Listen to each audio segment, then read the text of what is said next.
최경영의 최강 시사.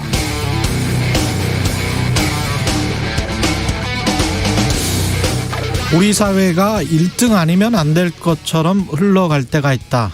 그런데 2등은 1등에게 졌지만 3등에게 이긴 거다. 모두가 승자다.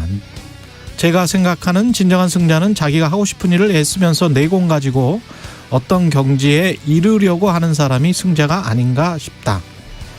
작든 크든 살면서 많이 받았던 모든 걸 남겨주고 싶은 생각이다. 쉽게 예를 들면 산속에 꽃이 있으면 젊을 때는 꺾어가지만 내 나이쯤 되면 그냥 놓고 온다. 그리고 다시 가서 본다. 그게 인생과 마찬가지다. 있는 그대로 놔두는 것. 그게 쉽지는 않다. 제가 우리말 중에 좋아하는 말이 아름다움이란 말이다. 아름다운 세상, 아름다운 사람, 아름다운 사회. 이 자리에 와서 아름다운 공간에서 아름다운 분들을 만나 아름다운 시간을 보냈다. 여러분, 아름다운 삶을 사시기 바란다. 오징어 게임의 배우죠. 오영수 씨가 MBC와 몇 달 전 인터뷰에서 한 이야기인데요. 다시 들어도 참 좋습니다. 아름답고요. 어른답습니다. 오영수 배우님의 골든글로브 수상 축하합니다.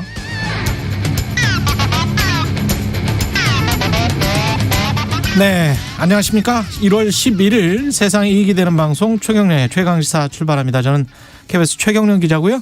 최경령의 최강시사 유튜브에 검색하시면 실시간 방송 보실 수 있습니다. 문자 참여는 짧은 문자 50원, 긴 문자 100원이 드는 샵 9730 무료인 콩 어플 또는 유튜브에 의견 보내주시기 바랍니다. 오늘 인터뷰에서는 강병훈의 정치 백신 더불어민주당 강병훈 의원 나오고요. 이한열 열사 기념사업회 이동건 이사장 만나봅니다.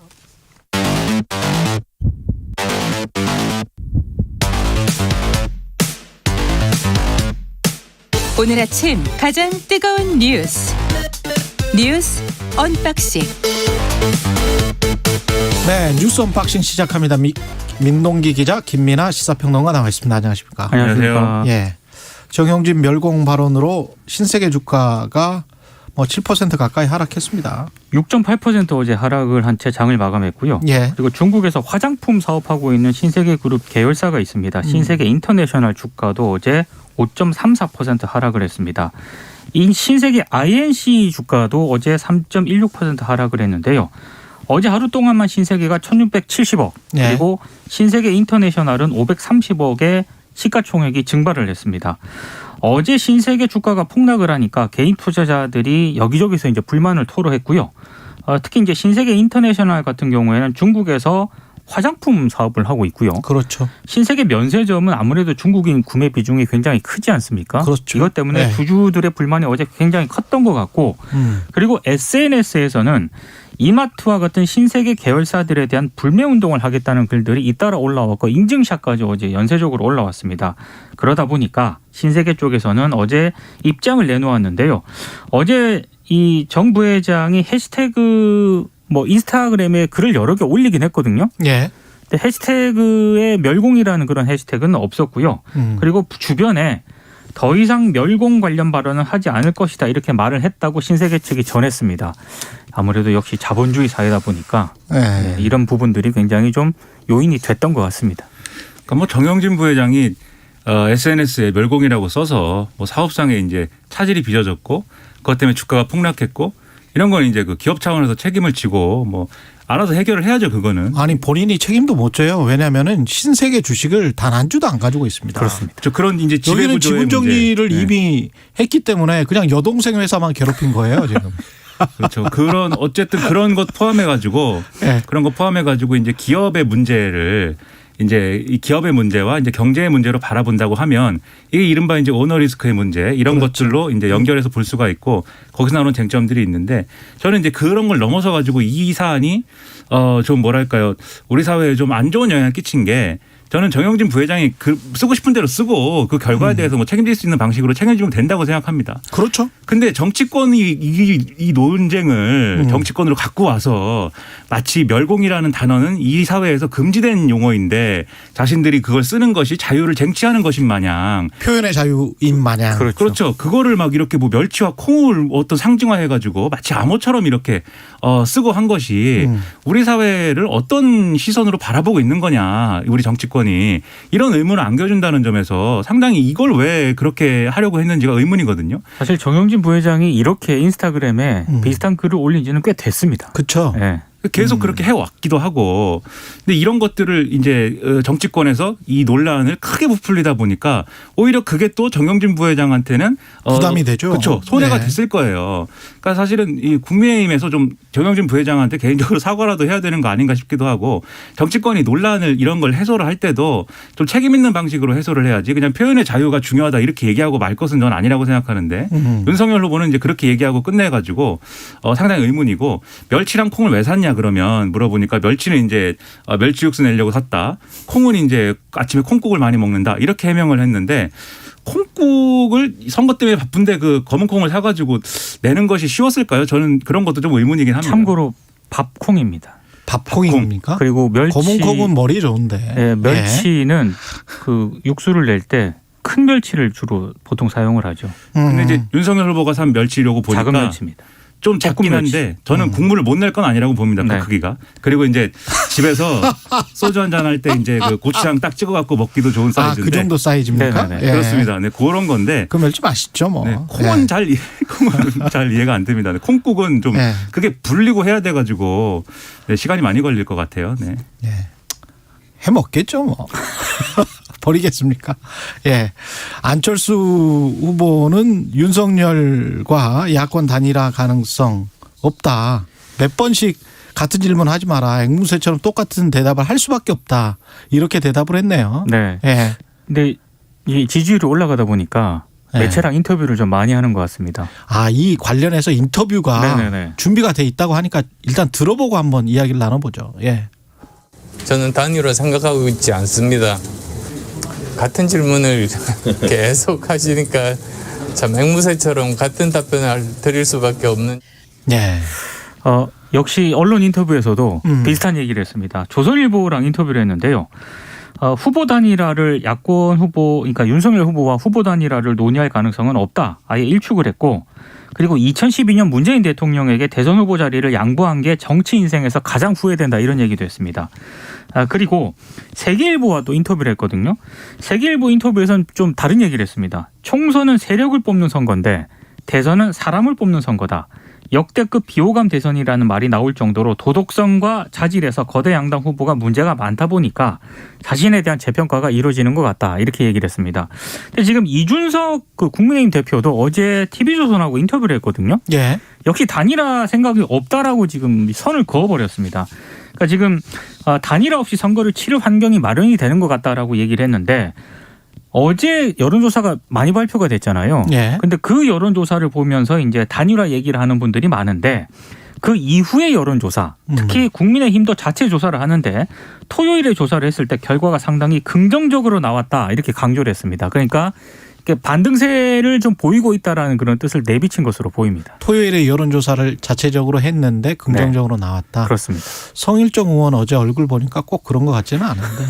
예. 또 얼굴에 여론조사 결과를 이제 써서 오진 않으니까. 아니 네. 제가 이렇게 유심히 봐요. 여야 의원들 오면 왜 자체 조사를 둘 다 하지 않습니까? 그렇죠. 예? 그 굉장히 돈이 많이 들어요. 선거라는 게. 근데 이렇게 보면 매일매일 얼굴 표정이 조금씩 바뀌고 그 방송에 들어가기 전과 그다음에 들어간 후에 그 말들 있지 않습니까? 네. 조그만한 뉘앙스가 바뀌는 걸 느낍니다. 예, 그래서 최경영 기자를 속이려는 포커페이스일 수도 예, 있어요. 그럴 수도 있어. 네. 그럴 수도 있습니다. 남을 쉽게 믿으면 안 됩니다. 예, 네. 맞습니다. 맞습니다. 근데 정치인들 이제 쉽게 믿으면 안 돼요. 예. 이준석 대표 얘기는 본인이랑 이제 윤석열 후보가 화해를 했기 때문에 젊은 층의 일부 지지율은 이제 돌아왔을 거다 이제 얘기를 하는 거예요. 이게 예. 윤석열 후보에서 빠진 지지율 중에 이제 젊은 층의 지지율 같은 경우에 안철수 후보로 가 있는 게 있고 이제 무당층으로 가 있는 게 있는데 이게 일부는 돌아왔을 거다 이 얘기를 하는데 윤석열 후보의 지지율 하락세가 멈추는 국면으로 갈 것 같긴 해요. 제 생각에도. 왜냐하면 이제 워낙 많이 떨어지기도 했거니와 그리고 어쨌든 이준석 대표하고 화해한 효과가 제로는 아닐 것이기 때문에 예. 그게 이제 일부 돌아오는 효과는 있을 것으로 보이는데 그런데 안철수 후보가 치고 올라오는 이 국면을 완전히 뒤집고 그렇습니다. 있을 만큼일 거냐. 그렇지는 지금 않을 거예요. 이 왜냐하면 구도가 오히려 더 복잡하게 만들고 있어요. 그렇죠. 상황을. 예. 왜냐하면 지금 이준석 대표랑 화해하고 나서 윤석열 후보가 이제 월요일하고 화요일에 이제 보여준 어떤 이제 행보나 이런 것들이 그러니까 오늘까지 보여준 행보 과연 이제 확 바뀐 거냐 주말까지 포함해 갖고 보면은 확 바뀌었다고 말하기는 어렵고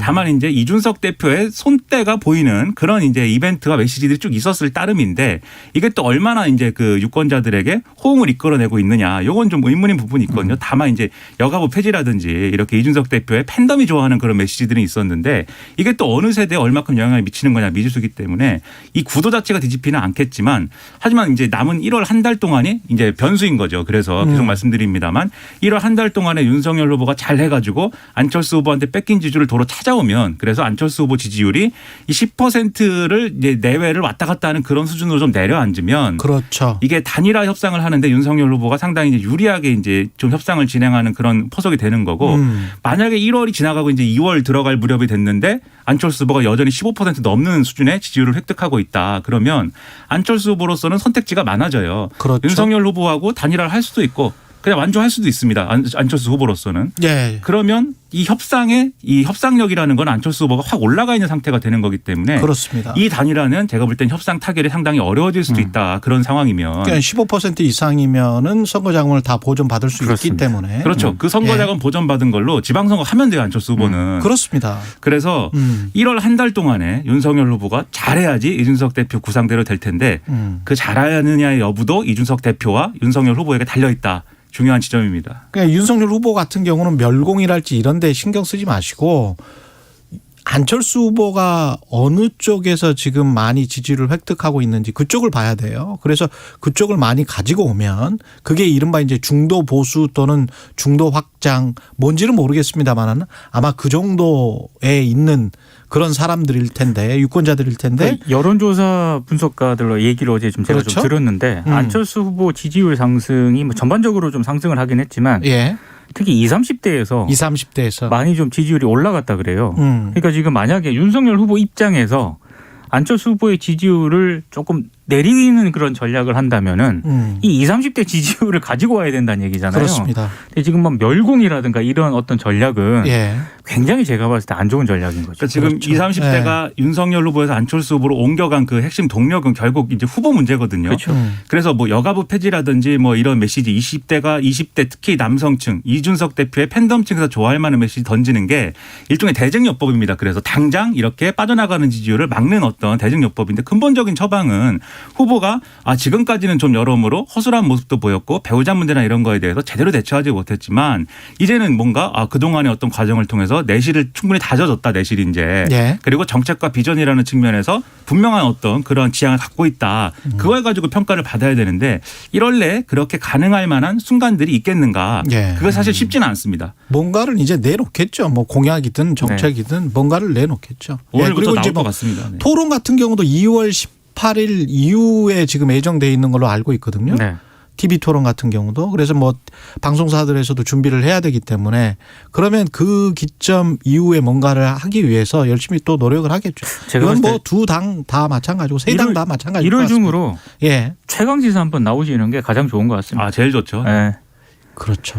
네. 그러면은 완벽하게 모든 게 궁금증 같은 게 해결이 될 수가 있죠. 예. 궁금증이 해결돼서 그게 좋은 예. 영향을 주는 건지는 제가 뭐 좋은 영향 뭐 이렇게 말할 수는 없네요. 네. 엄정하게 예. 하시니까. 예, 엄정하게. 기자님이. 네. 예. 그다음에 그 3월 재보궐 공천 두고도 약간의 갈등이 재현될 조짐이 있는데 왜냐하면 권성동 사무총장이 미리 해버렸다며요. 당협위원장이면. 이게 어제 예. 국민의힘 비공개 최고위원회가 열렸거든요. 예. 이때 그 서울 서초갑하고 충북 청주 상당 그리고 경남 김해을 당협위원장 임명권을 놓고 조금 격론이 오갔다고 합니다. 왜냐하면 국민의힘 최고위원회가 지난달 초에 서울 서초갑에는 전희경 전 의원 그리고 청주 상당에는 정우택 전 의원 등을 당협위원장으로 임명하는 방안을 논의를 하긴 했어요. 예. 근데 당내 반발도 이래가지고 이걸 보류를 시켰거든요. 근데 당시 사무총장이 권성동 의원이었는데 지난달 10일 두 사람을 그대로 임명을 했다고 합니다. 이게 좀 뒤늦게 알려졌고요. 그러니까 최고위 의결 절차를 무시한 채 권성동 의원이 이걸 임명을 한 건데 이거를 지금까지 몰랐다가 새해 들어서 이게 알게 됐다라고 하는데 알게 된 경위가 조금 황당합니다. 권 전 사무총장이 임명한 당협위원장 가운데 한 명이 지역 당원들에게 새해 인사를 하면서요. 자신을 당협위원장이라고 소개를 했고 이 얘기가 돌면서 결국에는 이 당협위원장 무단 임명이 이제 들통이 났다는 그런 얘기인데 아무래도 뭐 지금 내년 재보궐선거 같은 경우에는 이준석 대표가 올해죠, 올해. 아 그렇죠. 예. 올해네요. 올해 재보궐선거 같은 경우에는 이준석 대표가 공천을 좀 행사를 하려고 하고 있고 당 대표니까. 그렇습니다. 예. 그리고 윤석열 캠프 쪽에서는 이걸 러닝메이트 개념에 부합해서 후보를 공천해야 된다라는 입장 때문에 약간 첨예한 지금 전선이 형성이 되고 있는 상황에서 이 문제가 발생해서 이게 갈등이 좀 촉발되는 것 아니냐 이런 우려도 나오는 상황입니다. 이게 사실 전희경 후보 같은 경우 당협위원장 같은 경우는 멸공의 이미지와 그대로 연결되지 않습니까? 예, 정경련 자유기업원 출신이고 다소 이제 우측으로 예. 어떤 노선이든지 기울어져 있다라고 볼 수 있는 그런 인사이고 예. 그 경쟁 상대 중에 이제 뭐 예를 들면 조은희 전 구청장도 있고 뭐 이랬기 때문에 이게 논란이 좀 됐었죠. 이게. 예. 근데 이제 그런 맥락이 있는데 그러면 왜 그 논란이 있는 그런 자리를 왜 이제 임명 강행했느냐 이게 좀 의문인데 근데 이제 이 몇 가지 가능성이 있어 보여요. 권성동 전 사무총장이 하는 말을 볼 때 첫 번째로는 이게 어쨌든 언론에도 보도가 되고 뭐 이 갈등 사안이 그런 사안인데 어떤 사람의 임명을 그냥 강행했다는 것은 굉장히 나중에라도 분명히 문제가 될 수 있는 사안인 것인데 그냥 했다고 하면은 첫 번째로는 정말 이 최고위원들 포함해 가지고 모두가 절차에 대한 어떤 생각이 없어가지고 그냥 일이 그냥 어떻게 흘러가다 보니까 이렇게 됐다라는 가능성도 있고 두 번째는 권성동 사무총장이 최고위원회는 뭐 실질적으로 최고위원회는 이준석 대표에 가까운 사람들하고 그 윤석열 후보에 가까운 사람들 쪽으로 굳이 나누자면 그렇게 나눌 수 있지 않겠습니까? 그런 상황에서 이준석 대표에 가까운 쪽은 조만간 이제 뭐 무력화되지 않을까 이런 생각을 했을 수도 있겠다. 그냥 평론가 입장에서 볼 때는. 그렇죠. 그래서 이제 해버린 거 아니냐 이런 해석도 나올 수가 있겠는데 이 후자의 해석으로 하면은 당연히 이제 당내 갈등 사안이 또 이제 불거지는 거잖아요. 예. 그래서 그렇지 않다는 걸 보여줄 수 있는 그런 쪽으로 문제 해결의 단초를 잡을 건지 아니면 정말 또 한 번 또 힘겨루기가 시작되는 건지 목요일 날 다시 재론한다고 하니까 예. 이 내용을 좀 어떻게 될지 궁금합니다. 이재명 후보 쪽으로 좀 넘어가죠. 이재명 후보는 나의 아저씨법 등 공약으로 제시한 게 좀 있는데 관련해서 지금 목소리가 준비가 안 됐군요. 예. 준비가 된 줄 알았는데 좀 설명을 해 주시죠. 나의 아저씨법이라고 하는 게 그 아이유 씨가 주연한 드라마 나의 아저씨인데요. 예. 이때 아이유 그 당시 그 주인공이 이제 부모의 빚을 물려받거든요. 네, 그래서 빚의 대물림을 막기 위한 민법 개정을 공약으로 이제 제시를 한 겁니다. 예. 그러니까 지금 현행 민법상의 상속을 포기하거나 상속 재산 한도 내에서만 부모의 빚을 책임지는 한정 승인 제도가 있긴 한데 이게 법정 대리인이 이 사실을 안 날로부터 3개월 안에 신청해야만 빚을 면제받을 수가 있거든요. 그러니까 이걸 모르는 사람들은 그냥 안고 가는 겁니다. 그 미성년 같은 경우는 몰랐을 가능성이 높잖아요. 그렇죠. 그래서 이제 이거를 개정을 하겠다라고 이재명 후보가 밝힌 거고 그리고 교육 관련 뭐 공약도 내놓았고 어제 예. 공약을 엄청 많이 내놓았거든요. 예. 그중에서 또 하나 주목을 받았던 게 어제 스타트업 여성 대표들과 간담회를 가졌는데 젠더 편가르기에 대해서 조금 조심하는 모습을 보이고 있습니다. 지금 뭐 여가부 폐지 공약 이런 거를 윤석열 후보 쪽에 계속 내놓고 있지 않습니까? 예. 근데 이재명 후보 같은 경우에는 뭐 폐지한다, 반대한다를 넘어서서 어떻게 하면 우리 사회가 더 개선될 수 있는지에 대한 대안을 말씀해 주면 좋겠다. 이런 식으로 이제 어제 얘기를 했는데 아무래도 2030 여성 전략을 좀 부동층 끌어안기 이런 차원으로 좀 접근을 하는 게 아닌가. 이게 언론의 분석입니다. 이 이재명 후보가 윤석열 후보가 이제 어떤 젠더 갈등의 한 축에 올라섰다고 해서 이재명 후보가 바로 이제 상대편 측에 이제 올라타가지고 젠더 갈등의 양측을 이제 그 양대 후보가 이제 이렇게 올라타는 모습은 그 안 좋은 거거든요. 그렇기 예. 때문에 이제 나름대로 신중하게 조심해서 접근하는 모습이라고 저는 생각을 하는데 어제 이제 발표한 공약 예를 들면 교육 관련 공약도 그렇고 이 스타트업 여성 대표들하고 만나가지고 육아휴직을 남성도 쓰게 해야 된다. 그래야 여성들의 경력 단절이나 이런 문제가 이제 많이 해소될 수 있다. 이렇게 발언한 것이냐 이런 걸 보면은 이 교육 문제와 관련해서 가장 민감하게 받아들이는 이제 연령대가 물론 이제 학생이라든가 뭐 이런 사람들도 있겠지만 투표권은 없지만 하지만 이 학부모들이 이제 주로 이제 굉장히 민감한 문제잖아요. 예. 근데 이 교육 관련 공약들을 쭉 보면은 기존에 이제 민주당 이라고 좀 할 수 있는 그러한 이제 세력이 주장해온 그러한 틀에서 크게 벗어나지는 않습니다. 그래서 수능에 대해서 수능이 어떤 이 학생의 어떤 실력을 변별력을 가지고 측정하는 그런 도구라기보다는 일종의 이제 좀 이런 얘기 많이 했거든요. 자격고사화해야 된다 이런 얘기도 많이 했는데 이재명 후보가 그렇게까지는 가지 않지만 초고난도 문제나 이런 것들은 이제 안 하도록 하겠다. 이게 사교육을 이제 촉발시키는 문제이기 때문에 이런 얘기를 한 것도 그렇고 또 이제 돌봄 국가 책임의 일환으로 이제 초등학생 오후 3시 동시 학교제라든지 유치원하고 어린이집의 단계적 통합이라든지 이런 걸 얘기한 걸 볼 때 전반적으로 이 30대를 전후한 이 연령대의 여성 특히 이제 학부모 연령대의 그런 측면을 겨냥한 이런 공약을 내놓은 측면이 좀 강해 보여요. 근데 이게 윤석열 후보가 저쪽으로 움직이기 때문에라기보다는 이건 이미 이제 예정된 그런 이제 스케줄이었을 것이고 그리고 공약 안 할 수 없는 거거든요. 이재명 후보 여론조사 쭉 보면은 여성층 특히 그 연령대의 여성층이 이재명 후보로서는 지금 약점입니다. 그렇기 때문에 여기를 공략을 성공적으로 하느냐가 이재명 후보가 지지율이 지금 중도층으로 좀 쭉 올라가는 거에 약간 막혀 있는 거 아니냐라는 진단이 있기 때문에 2030 여성층 그렇습니다. 예. 특히 이제 30대가 40대로 넘어가는 그 이제 그 연령대까지 포함해 가지고 상당히 중요한 포인트다 이게 여기를 공략할 수가 있느냐가 이런 얘기죠. 젠더 갈등 같은 경우는 좀 뭐랄까요? 여성의 안전 뭐 이런 쪽에도 물론 신경을 써야 되겠지만 결국 실생활 문제는 교육, 육아, 주거 뭐 이런 맞습니다. 것들 아니겠습니까? 구체적인 정책을 가지고 얘기해야 되는 거죠. 이쪽의 정책들 마크롱 대통령 지난번에 한번 언급해 드렸지만 극빈 지역에 있어서 교사 수를 대폭 늘리고 양질의 교사를 대거 투입해서 가난한 지역 사람들이 양질의 교육을 받을 수 있도록 그래서 학생 수가 뭐 15대 1인가 그렇게 만들어 버리겠다라고 대통령 공약을 냈더라고요. 그러니까 그런 식의 가난한 지역 또는 중산층 지역 이런 쪽도 강남하고 똑같은 그 정도 사교육을 받는 아이들과 비슷한 정도로 뭘 어떻게 하겠다. 육아도 어떻게 해 주겠다. 이런 공약들이 젠더 갈등을 풀 수 있는 공약들이지 젠더 갈등을 서로 이야기만 해가지고 남녀를 그냥 그렇게 태어난 거잖아요 우리가. 어떤 나라에 어떤 부모에 어떤 젠더로 태어난 거를 우리가 선택을 할 수는 없지 않습니까? 그렇죠. 그 네. 상황에서의 사회적 환경을 만들어주는 것이 정치가 할 일이지 그걸 가지고 자꾸 남녀가 뭐 다른데 이거는 이거 말해봐야 아무 소용 없을 것 그렇죠. 같은데요. 해법을 제시하는 정치여야 그렇죠. 되는데 그렇죠. 지금 그렇지 않은 모습들이 보여서 우려가 되는데 예. 그러니까 이재명 후보에 대해서 이렇게 얘기했지만 캠프 내부에서는 또 그런 시각에서 자유롭지 못한 목소리들이 있어 보여요. 제가 언론 보도 나오는 거 보면 예를 들면 어제도 말씀드렸지만 어떤 유튜브 채널에는 출연하면 안 되는데 이제 출연을 했다. 그게 문제라고 한다든지 내부에서 예. 그리고 또 다른 언론사에 또 운영하는 유튜브 채널에는 결국 이제 출연을 안 하게 됐다든지 그런 시각이 캠프 내에 있는데 저는 그런 시각은 버려야 된다고 봅니다. 그렇습니다. 예. 그 대장동 관련 인물들 1차 공판 진행 중인데요. 이게 지금 시간이 얼마 안 남았기 때문에 요 문제는 우리가 공판 진행을 지금 일단 시작을 했기 때문에 짚고 넘어가야 되겠습니다. 네. 예.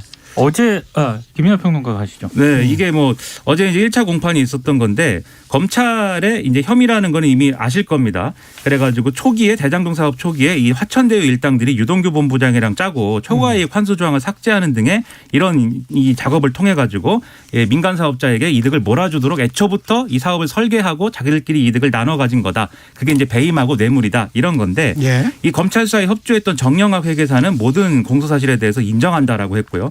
나머지 피고인들은 사실상 공소 사실을 모두 부인하고 있는데 특히 김만배 씨 측이 이렇게 우리들이 사업을 짠 거는 의도적으로 그렇게 우리가 많이 이익을 가져가려고 한 게 아니고 이재명 당시 성남시장이 이제 가지고 있는 방침에 따라서 사업을 이렇게 계획한 것이다라고 이제 주장을 해가지고 이게 정치권 논란이 좀 되기도 했습니다. 그래서 이재명 후보 선대위 쪽에서는 이 검찰이 주장하는 바는 이제 이른바 7개 독소 조항이 지금 말씀드린 이 검찰의 어떤 혐의를 뒷받침하는 근거처럼 되어 있는데 그건 독소 조항이 아니고 이익 환수 조항이다. 지자체가 최대한의 이익을 환수하기 위해서 만든 조항이다라고 얘기를 하고 있고요. 특히 대장동 사업은 이재명 시장이 지시한 방침이다 이렇게 표현하면 안 되고 당시 성남시의 공식 방침이었다. 그러니까 성남시 공식 방침으로 해달라 표현해달라 이렇게 얘기를 하고 있습니다. 어제 김만배 씨 측 변호인들도 추후 입장문에서 비슷한 입장을 밝히기도 했습니다. 네, 김만배 씨 쪽은 이재명 당시 성남시장까지 끌고 들어가야 그렇죠. 네. 그래야 어떤 배임이 아니다라는 것을 더 소명할 수 있다라고 생각을 하는 거겠네요. 배임이라면 네. 내가 배임이 아니고 이재명 시장이 그렇죠. 배임이고 그렇지. 이재명이 배임이 아니면 나도 아니다. 그렇지. 이 얘기를 하는 겁니다. 예. 네. 그러면서 이제 자꾸 주장을 하게 되겠습니다. 변호인 측의 예. 전략인 것 같습니다. 예. 예. 알겠습니다. 여기까지 하겠습니다. 뉴스 언박싱 민동기 기자 김민아 평론가였습니다. 고맙습니다. KBS 잠깐만요. 그리고 우리가 그거 하나 빠졌네. 인사하기 전에 김민하 예. 평론가가 할 게 있습니다. 할 게 있네. 청취율 조사 기간이네. 네. 깜빡 까먹었습니다. 예. 자, 청취율 언박싱 조사. 퀴즈. 네. 언박싱 퀴즈가 있어요 오늘. 그렇습니다. 청취율 조사 기간에만 찾아오는 오늘의 언박싱 퀴즈.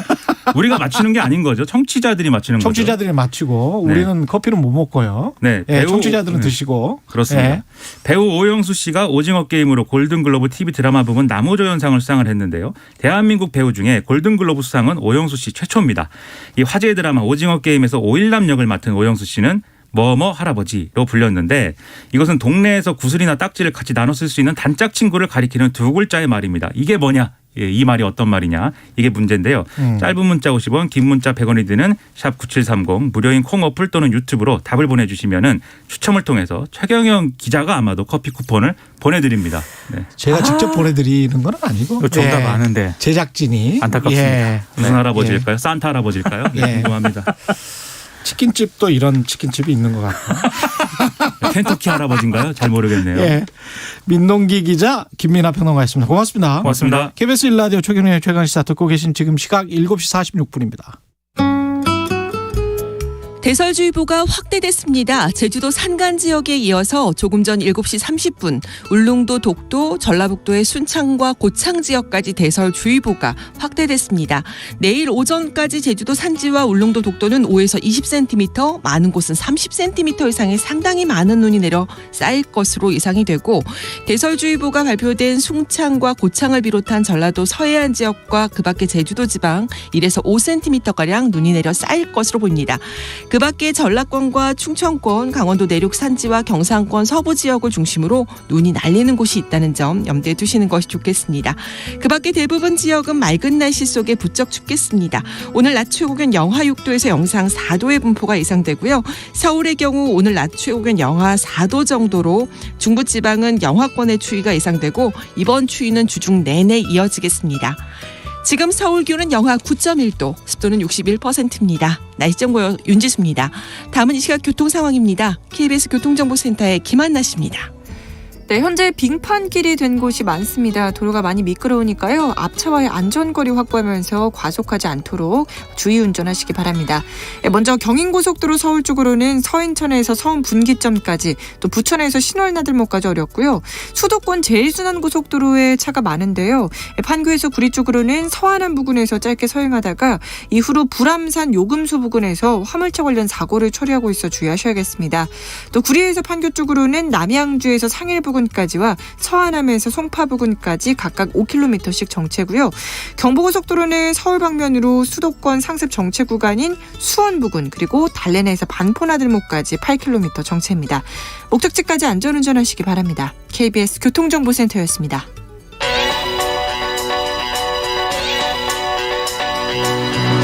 최강 시사 시네리의 눈. 네, 시네리의 눈 뉴스포터 시네리 에디터 나와 계십니다. 안녕하십니까? 네, 안녕하세요. 예, 오늘 카자흐스탄 뉴스에 많이 나오더라고요. 지금 네. 상황 어떻습니까? 지금은 좀 그래도 안정감을 되찾았다는 얘기가 나옵니다. 그런데 새해가 시작되자마자 진짜 이런 유혈시로 혼란에 빠진 카자흐스탄인데요. 여기 국민 8,000명이 체포가 됐고요. 예. 옛 수도였던 알마티 시청까지 불타는 등 굉장히 심각한 상황이 이어졌습니다. 사실 며칠 전까지만 해도 무정부 상태에 가까웠는데 갑작스럽게 좀 안정을 찾은 모습이고요. 실제로 거리에 가면 사람들이 이렇게 줄 서서 LPG 가스를 뭐 넣으려는 차들도 있고 음식을 사러 나온 사람들도 있다고 하는데 그럼에도 이제 도시 곳곳에는 장갑차도 있고 검문도 해서 긴장감이 좀 여전하다 이런 교민들의 그런 소식들도 나오고 있습니다. 여기가 독재 국가죠? 맞습니다. 예. 네. 30년 정도 이제 그 나자르파예프 대통령 통치하다가 3년 전부터 후계자가 이제 이어받았어요. 토가예프 네. 대통령이. 네, 카자흐스탄이 굉장히 땅이 큰 곳입니다. 우리나라의 27배고 서유럽 전체와 동일하거든요. 전 세계 서유럽 전체와 동일해요? 네, 전 세계 9번째로 토지가 넓습니다. 엄청나고. 네. 그리고 우라늄 수출이 세계 1위고요. 또 카스피에는 대규모 유정까지 있어서 이 카자흐스탄이 오펙 플러스 가입 국가예요. 아, 그렇군요. 네, 그리고 전 세계 석유 매장량 3%를 지금 가지고 있고 그 외에도 정말 많은 광물 자원을 보유 중인데요. 그래서 이웃 나라보다는 이 GDP 굉장히 높습니다. 만 달러를 오가는 수준이고요. 야, 이 정도 자원이 있는데 $10,000. 네, 그럼에도 30년 동안 독재였다는 거고요. 국민들은 이제 이런 독재를 해서 잘 산다라고 생각하면 이게 착각인 거예요. 맞습니다. 이런 나라들 보면. 네. 예. 그래서 이제 가난한 사람들은 굉장히 더 가난해지고 부자들은 더 부자인. 그러니까 그 전체 국부의 절반 이상을 전 대통령과 또 정부 가까운 기업인들이 가지고 있어서요. 예. 뭐 뉴욕의 어떤 사람의 인터뷰를 봤더니 권력자들 한 162명이 카자흐스탄의 모든 부를 독점하고 있다라는 얘기까지 나오고요. 전 대통령들은 뭐 수천억 대 런던 부동산을 소유하고 있는데 그럼에도 여기에 최저임금은 $100, 우리나라 돈으로 12만 원 정도밖에 안 됩니다. 12만 원. 네. 국민소득이 $10,000인데 네. 최저임금은 12만 원. 12만 원. 그리고 권력자들이 162명이 국부의 절반 이상을 다 가지고 있다. 네, 그리고 수천억대 해외 부동산을 소유하고 있다. 그래서 이런 불평등과 부패로 국민들의 반감이 상당히 많이 쌓여 있었던 겁니다. 시위가 일어날 만했군요. 네, 예. 이번에 시위를 촉발한 게 사실 많이 언론에서도 보도했지만 LPG 가격 인상이었습니다. 왜 유가가 오르면서 이제 LPG 가격도 많이 뛰었는데요. 그동안 정부가 이제 인상을 하지 않다가 갑자기 이걸 2배나 인상을 한 거예요. 예. 이 카자흐스탄은 국토에 비해서 사람이 적다 보니까 자동차를 굉장히 많이 사용하는 나라입니다. 그렇다 보니까 이 서민들이 자동차 연료인 LPG 가격이 2배 이상 오르니까 굉장히 부담이 커진 거죠. 예. 또 코로나 때문에 지금 일자리도 굉장히 부족하고 어려운 상황인데 그래서 처음에는 굉장히 평화적으로 시위가 시작이 됐습니다. 그랬는데 이제 갑자기 이 시위가 조금 더 확대되고 이제 더 심각해진 것이죠. 예. 여기 안에는 여러 가지 설이 지금 또 오가고 있는데 그중에 대표적인 게 권력 싸움 설입니다. 이 시위 과정에서 이 카림 막시모프라는 정보기관 수장이 체포가 됐는데요. 이 사람이 누구냐면 이 나자르바예프 전 대통령의 최측근입니다. 그리고요. 재밌네. 그리고 나자르바예프의 조카도 이번에 체포했습니다. 우리나라 1970년대 같은 그런 맞습니다. 양상이군요. 비슷합니다. 그래서 현 대통령과 전 대통령의 권력 다툼이다라고 보는 시각도 굉장히 많은데요. 실제로 공영방송에 형 정부 관계자가 출연해서 현 대통령을 축출하고자 하는데 그 사람들이 나자르바예프 전 대통령의 측근이다 이렇게 아예 공표를 했습니다. 거기는 공영방송이 아니고 이제 국영방송이겠죠. 네, 국영방송입니다. 네, 그래서 또 여기에서 눈여겨볼 거는 러시아의 개입입니다. 지금 러시아가 이번에 이 공수부대를 한 2,500명 정도를 카자흐스탄에 파견을 했습니다. 물론 이 카자흐스탄이 요청했다라는 명분이 있지만 왜 러시아가 이렇게 개입했느냐에 대해서도 여러 가지 설이 나오고 있는데요. 러시아가 왜 갑니까? 여기 다른 나라 시위에? 네, 일단은 이 서유럽의 나토처럼요. 러시아도 옛 소련권의 안보 동맹이 있습니다. 안보 동맹? 네, 그걸 CSTO라고 하는데 여기에는 뭐 러시아, 벨라루스, 카자흐스탄, 타지키스탄, 뭐 키르기스탄 이런데 이제 가입이 되어 있습니다. 그러니까 여기에서 이제 보냈다는 건데 사실상 여기에 SOS를 청했다는 거는 러시아한테 개입을 해달라는 메시지인 거죠. 카자흐스탄이 러시아하고 접해 있죠? 접해 있습니다. 그렇다 보니까 이제 러시아가 이번에 이렇게 여기에 관여를 한 거고요. 사실 러시아 입장에서는 이 카자흐스탄의 광물 자원에 굉장히 관심도 많고 여기에 민주화 시위가 이렇게 일어나는 것에 대해서 불편함을 가지고 있을 수밖에 없다는 겁니다. 푸틴의 입장에서는 그런 일들이 본인들의 영토나 그 주변 국가들을 좀 더 자극할 수 있기 때문에 이런 거에 이제 자기의 영향력을 좀 확대하려는 어떤 의도도 있었다라고 지금 분석이 되고 있습니다. 근데 이제 서방 기업들도 여기 많이 들어가 있을 텐데 카자흐스탄에. 맞습니다. 카자흐스탄에는 지금 미국의 대표적인 석유 회사죠. 엑손모빌. 내릴 뭐 서세브론 이런 데가 쉐브론, 들어가고 텍사코. 있거든요. 예. 네, 그래서 지금 수십조 원 정도를 투자를 해서 지금 유전을 개발하고 있어서 지금 미국도 굉장히 이 상황을 예의주시하고 그럴 있었고요. 수밖에 없네요. 예. 네, 그리고 이 카자흐스탄이 굉장히 좀 신기한 나라가 미국, 러시아 사이에서 굉장히 균형적인 외교를 해왔던 곳이고요. 다 이 구소련 나라들이 네. 비슷한 것 같아요. 맞습니다. 예. 그래서 이런 구소련 나라들이 지금 뭐 제가 얼마 전에도 전해드린 우크라이나도 그랬었고. 네, 우크라이나도 예, 그렇겠죠. 우즈베키스탄도 네. 그런 것 네, 그래서 같고. 중앙아시아에서 조지아 지금 공화국도 그랬던 것 같고요. 맞습니다. 예. 그래서 중앙아시아에서 지금 이런 흐름들이 계속 나오고 있습니다. 그리고 한 가지 좀 재밌었던 건 비트코인 폭락과 카자흐스탄 사태인데 여기에 지금 중국 채굴업자들이 대거 들어갔는데 인터넷을 끊어서 굉장히 논란이 됐다고 하더라고요. 비트코인하고 카자흐스탄 사태하고 연결이 돼 있군요. 네, 그래서 예. 이제 비트코인 시세를 볼 때도 카자흐스탄의 사태가 굉장히 중요하다. 중국 채굴업자들이 카자흐스탄으로 많이 들어가 있다. 많이 들어가 있습니다. 전 근데 세계 시위 때문에 제대로 채굴을 못한다. 네, 인터넷이 끊겼었거든요. 그렇게 되면 비트코인 가격은 어떻게 되는 거예요? 가격은 폭락을 합니다. 왜냐하면 채굴이 어려워지는데 보통 올라가야 되는데 이게 채굴 원가가 떨어진다고 하더라고요. 오히려 어려워지면요. 그래요? 예, 좀 신기한 이게 좀 관계가 있는데 알겠습니다. 그래서 이렇게 됐습니다. 예. 네. 예. 언박싱 퀴즈 정답 발표해 드리겠습니다. 언박싱 퀴즈 정답은 깐부입니다. 정답 보내주신 많은 분들 중에 4829님, 6094님, 8513님, 8987님, 7274님. 예, 따뜻한 커피 쿠폰 보내드리고요. 언박싱 퀴즈는 내일도 있습니다. 예. 예, 여기까지 해야 되겠네요. 예. 네. 고맙습니다. 네, 감사합니다. 예, 신혜리 에디터였습니다.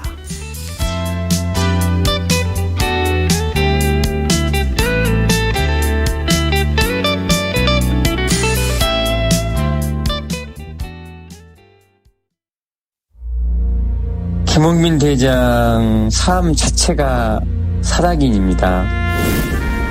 2022 KBS 연중기획 기억을 기록하다. 이제 김홍민 대장은 그 맥킨리 등반 때 열 손가락을 잃었죠. 처음에 산에서 손가락을 잃고 장애인이 되는 산을 원망하고 삶에 대한 좌절이 많았었는데 에베레스트 등정을 통해서 다시 자신의 삶을 되돌아보고 장애인이지만은 이루지 못할 것이 없다는 자신감을 갖게 되었습니다. 그리고 자신의 도전을 보면서 본인이 14자 등반을 하고 나서 장애인이나 우리 청소년들에게 도전과 희망을 주는 역할을 좀 하겠다라고 하는 그런 이야기들을 자주 했었습니다. 이제 김홍민 대장은 인류의 한 사람입니다. 14자 등정을 성공하고 또 14자 완등을 위해서 도전을 멈추지 않고 갔던 것은 모든 분들에게 희망을 주기 위해서 그렇게 산을 오르지 않았나 이런 생각을 해봅니다.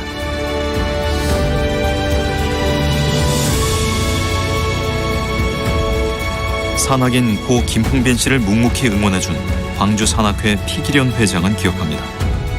그가 오른 건 7대륙의 최고봉과 히말라야 14좌만이 아닙니다.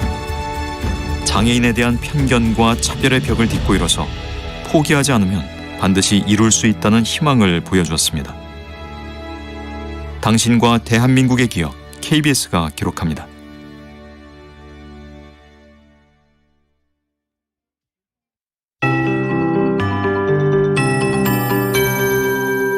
KBS 58분 날씨.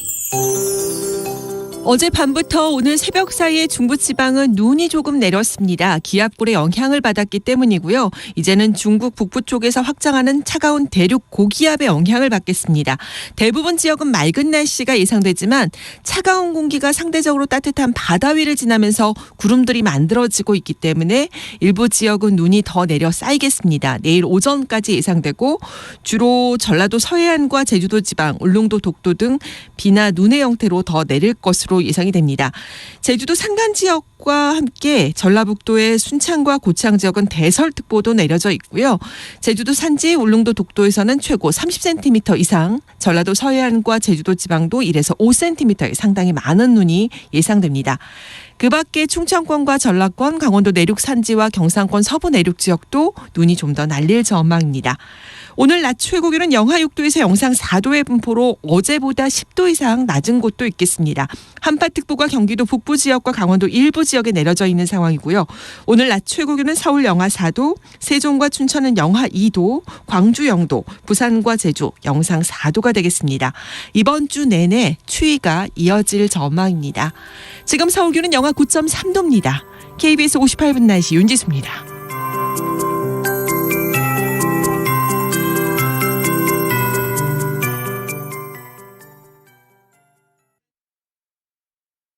정성을 다하는 국민의 방송 KBS가 8시를 알려드립니다.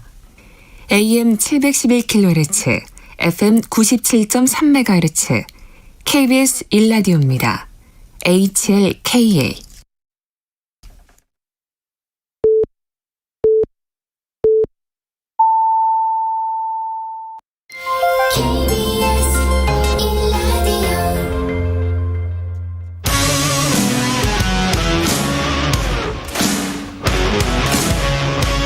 오늘 하루 이슈의 중심 최경영의 최강 시사.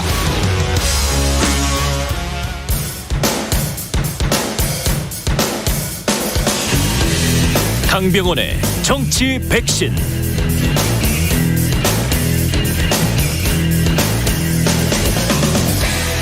네, 정치에도 백신이 필요합니다. 나쁜 정치, 막말 정치, 공학 정치 거부하는 강병원의 정치 백신. 더불어민주당 강병원 최고위원 나오셨습니다. 안녕하십니까? 안녕하세요, 강병원입니다. 예, 한 달 만에 뵙겠습니다. 예, 대선은 2달 남았습니다. 이제 57일 남았을까요? 57일? 와, 그렇습니다. 예. 2달도 무너졌습니다. 지금 상황은 안철수 후보 지지율은 확실히 상승하고 있는 것 같고 이재명 후보는 지키고 있는 입장인 것 같고 네. 윤석열 후보는 그 한 달 동안 지금 안 나오신 한 달 동안 하락한 것 같고 예 그렇게 돼 있습니다. 예 어떻게 보세요? 전체 판세 지금 흘러가는 상황이 이제 안철수 후보에게 좀 이렇게 관심들이 집중되면서 안철수 후보가 어떤 모습을 보일지 기대가 됩니다. 근데 이제 안철수 후보가 지금 상승세를 타고 있는 것은 본인의 어떤 화려한 뭐 미래 비전, 기술 뭐 이런 거보다는 그냥 뭐 독자적인 역량이 아니었잖아요. 예. 뭔가 좀 발광체가 아니라 반사체에 불과해서 윤석열 후보의 실망한 보수표가 안철수 후보에게 쏠려 있는 상황인데요. 근데 뭔가 좀 심상치 않다라는 생각은 들긴 듭니다. 왜냐하면은 15%를 넘는 지지가 예. 나왔지 않습니까? 그 단순한 반사체 라고 보기는 좀 힘들다? 저는 좀 그럴 것 같습니다. 왜냐하면은 어쨌든 정권 교체 여론이 좀 높기 때문에 이들 내에서 이 윤석열 후보에 대한 실망감, 윤석열 후보를 통해서는 정권 교체는 불가능하다는 판단들을 하시는 분들이 많아진 것 같고 예. 이런 분들의 상당수가 안철수 후보에게 기대를 거는 것 같은데요. 저는 안철수 후보에게는 역시 기대를 걸어봤자 철수하는 모습밖에 못 보지 않을까 생각이 듭니다. 그래요? 근데 단일화하면 이재명 후보랑 양자 대결을 했을 때 안철수 후보가 윤석열 후보보다 더 압도적으로 이길 수 있다. 뭐 이런 여론조사 결과들이 있거든요. 네. 예. 어떻게 보세요? 뭐 처음에 이재명 후보가 등장하고 뭐 윤석열 후보가 그 후보 선출된 이후에 여론조사를 보면 그 격차도 윤석열 후보가 월등히 높지 않았습니까? 그렇죠. 근데 국민들이 조금씩 윤석열 후보를 알아가고 이재명 후보가 뭔가 저희 더불어민주당의 그간의 행태에 대해서 반성하고 사과하고 쇄신하는 모습을 먼저 보여주고 본인이 갖고 있는 경제와 민생에 대한 준비된 모습을 보여줌으로써 그 지지율을 완벽하게 바꿔내지 않았습니까? 예. 저는 우리 국민들이 안철수 후보에 대해서 갖고 있는 굉장히 희화화된 이미지가 있다고 생각합니다. MB 아바타입니까? 예. 그다음에 가철수로 대표되는 안철수 후보가 갖고 있는 굉장히 희화화된 이미지가 있는데요. 이 안철수 후보도 결국 이재명 후보가 대비됐을 때는 이재명 후보가 갖고 있는 유능하고 실용적이고 준비되어 있는 사람이구나 라는 이미지보다는 국민들에게 웃음을 줄 수는 있지만 그 대한민국을 바꿔나갈, 이끌어나갈 미래와 비전을 주지 못할 거라고 생각합니다. 근데 호감도랄지 그다음에 도덕성이랄지 이런 것들도 또 상당히 정도가 아니죠. 다른 두 후보에 비해서는 양당 후보에 비해서는 꽤 높게 지금 나오고 있습니다. 네, 맞습니다. 예. 좀 그런 부분들도 인정을 해야 되는데요. 예.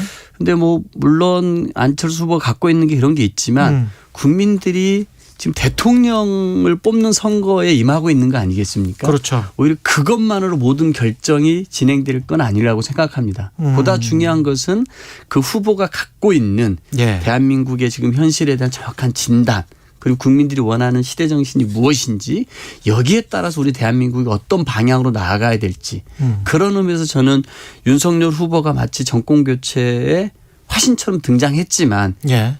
이재명 후보가 이 모든 난관을 뚫고 나온 거 아니겠습니까? 민생과 경제, 그리고 실용과 그리고 유능한 면을 가지고서요. 예. 저는 안철수 후보가 지난 우리 정치사에서 10년 넘게 활동하면서 국민들에게 보여줬던 이 희화된 정치인, 저는 그것도 굉장히 비참한 모습이라 생각합니다. 예. 저는 그 모습을 안철수 후보가 갑자기 지금 등장해서 바꿔갈 수는 없다고 생각합니다. 근데 만약에 단일화가 된다면 민주당 입장에서는 윤석열 후보로 단일화되는 게 좋습니까? 아니면은 안철수 후보로 단일화되는 게 좋습니까? 제일 좋은 거는 이 예. 3자 구도를 그대로 가져가는 거 아닐까요? 제일 민주당 입장에서 3자 구도를 그대로 가져가는 것. 네, 그게 예. 제일 좋을 것 같고요. 예. 저는 뭐 지금 양상은 그대로 3자 구도가 되는 것 같습니까? 어떻게 보세요? 글쎄 잘 모르겠습니다. 제가 예. 봐서는 이준석 대표는 예. 안철수 후보의 지지율이 이제 빠지고 윤석열 후보의 지지율이 다시 올라와서 어차피 안철수 후보는 뭐 관심권 바뀌다 이렇게 생각을 하는 것 같습니다. 그래서 이재명 후보와 뭐 윤석열 후보의 대결로 갈 것이다라고 보는 것 같은데요. 저는 이번 주 다음 주까지는 이 안철수 후보의 지지도는 좀 볼 필요가 있다고 생각합니다. 그렇죠. 설 연휴 전까지는요. 그렇죠.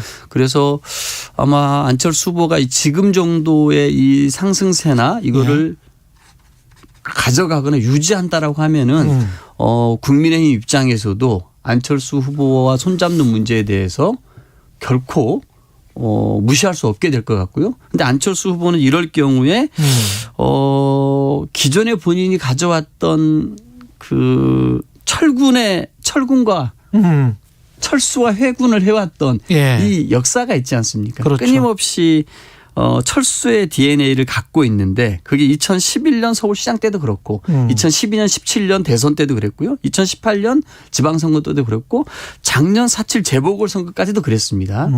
이런 부분에 한해서 단일화를 고려 안 한다, 목표는 안 두다라고 얘기를 하고 있지만 저는 이런 문제들에 관해서 안철수가 또 어떻게 입장을 갖고 번복할 수도 있는 거고요. 그렇죠. 이런 부분도 더 지켜봐야 될 문제가 아닐까 싶습니다. 그렇긴 합니다. 근데 만약에 이제 최상의 시나리오는 3자 구도로 민주당 입장에서는 가는 게 제일 좋겠지만 최악의 시나리오는 국민의힘이 그럴 가능성이 얼마나 있는지를 모르겠습니다만 어떻게 생각하세요? 국민의힘이 안철수 후보와 윤석열 후보를 정말 정직하게 단일화 투표를 실시해서 국민의힘의 조직력과 안철수 후보 단일화 후보로 나오게 된다면 그러면 민주당 이재명 후보로서도 굉장히 힘든 싸움이 되는 거 아닙니까? 갑자기 만약에 2월 한 중순쯤에 이런 일이 생겨버린다면? 가정을 해서 뭐 하는 얘기여서 답변이 곤란합니다만 저는 지금 저희 후보가 30% 후반대에 약간 박스권에 있지 않습니까? 이걸 한 2주 넘게 좀 해오고 있는 것 같은데요. 아마 후보도 그렇지만 저희 당의 선대위 모든 의원들, 저희 당을 도와주신 모든 분들이 이 박스권을 어떻게 하면 탈출할 것인가 굉장히 지금 고심을 하고 있습니다. 그렇죠. 저는 조만간 이 부분에 대해서도 뭔가 저희 당의 뭐 전략적 방침 그리고 새로운 뭔가가 나올 거라 생각이 드는데요. 저는 이 부분을 저희 당이 중점적으로 해내는 게 중요하다고 생각합니다. 지금까지 이재명 후보가 30% 후반까지 오는 데 있어서는 굉장히 많은 노력들이 있지 않았습니까? 저는 그런 부분들이 저는 인정받았다고 생각하거든요. 이제는 그 중도층을 공략하기 위한 이 30% 후반대 박스권을 뚫고 40% 초중반까지 가기 위한 저희 당의 전략적인 고심의 흔적들이 외화돼야 될 때가 이런 1월 한 달이 아닌가라고 생각이 들고요. 제가 안철수 후보에 대해서 계속해서 말씀드립니다만 예. 국민의힘 입장에서 한번 생각을 해 보십시오. 예. 안철수 후보에게 단일화가 된다는 것은 제가 봐서는 국민의힘이라고 하는 이 70년 제1야당이 저는 공중분해되는 겁니다. 그렇죠. 당 해체 수준이 되는 거겠죠. 해체가 돼야죠. 예, 완전히 이제 세력이 넘어가게 되는 거니까요. 예, 지금 예. 의원 3명밖에 없는 국민의당의 안철수 후보에게 이 제1야당이 대통령 자리를 넘겨준다라는 게 가능하겠습니까? 저는 그리고 이준석 같은 경우는 안철수 후보와 같이 정치를 해본 사람이고 그 과정에서 안철수 후보에 대한 원색적인 반감을 갖고 있습니다. 예. 김종인 전 위원장도 그랬었죠. 저는 그 불신의 벽을 넘을 수 있을지도 생각이 들고요.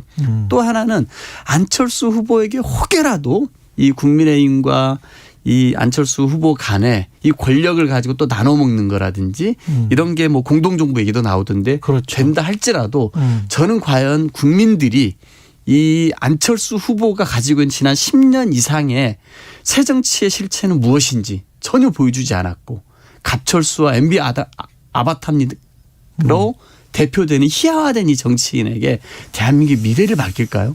저는 상당히 저는 힘들 거라고 봅니다. 그런데 네. 이 과정에서 제일 중요한 것은 저희 당의 후보가 지금 30% 후반의 박스권을 벗어나서 그렇죠. 40% 45%까지 나아가기 위해서 총력을 다하는 것. 저는 그런 모습을 남은 이 설 전까지 보여주기 위해 총력을 다할 것이다. 이런 말씀을 먼저 드립니다.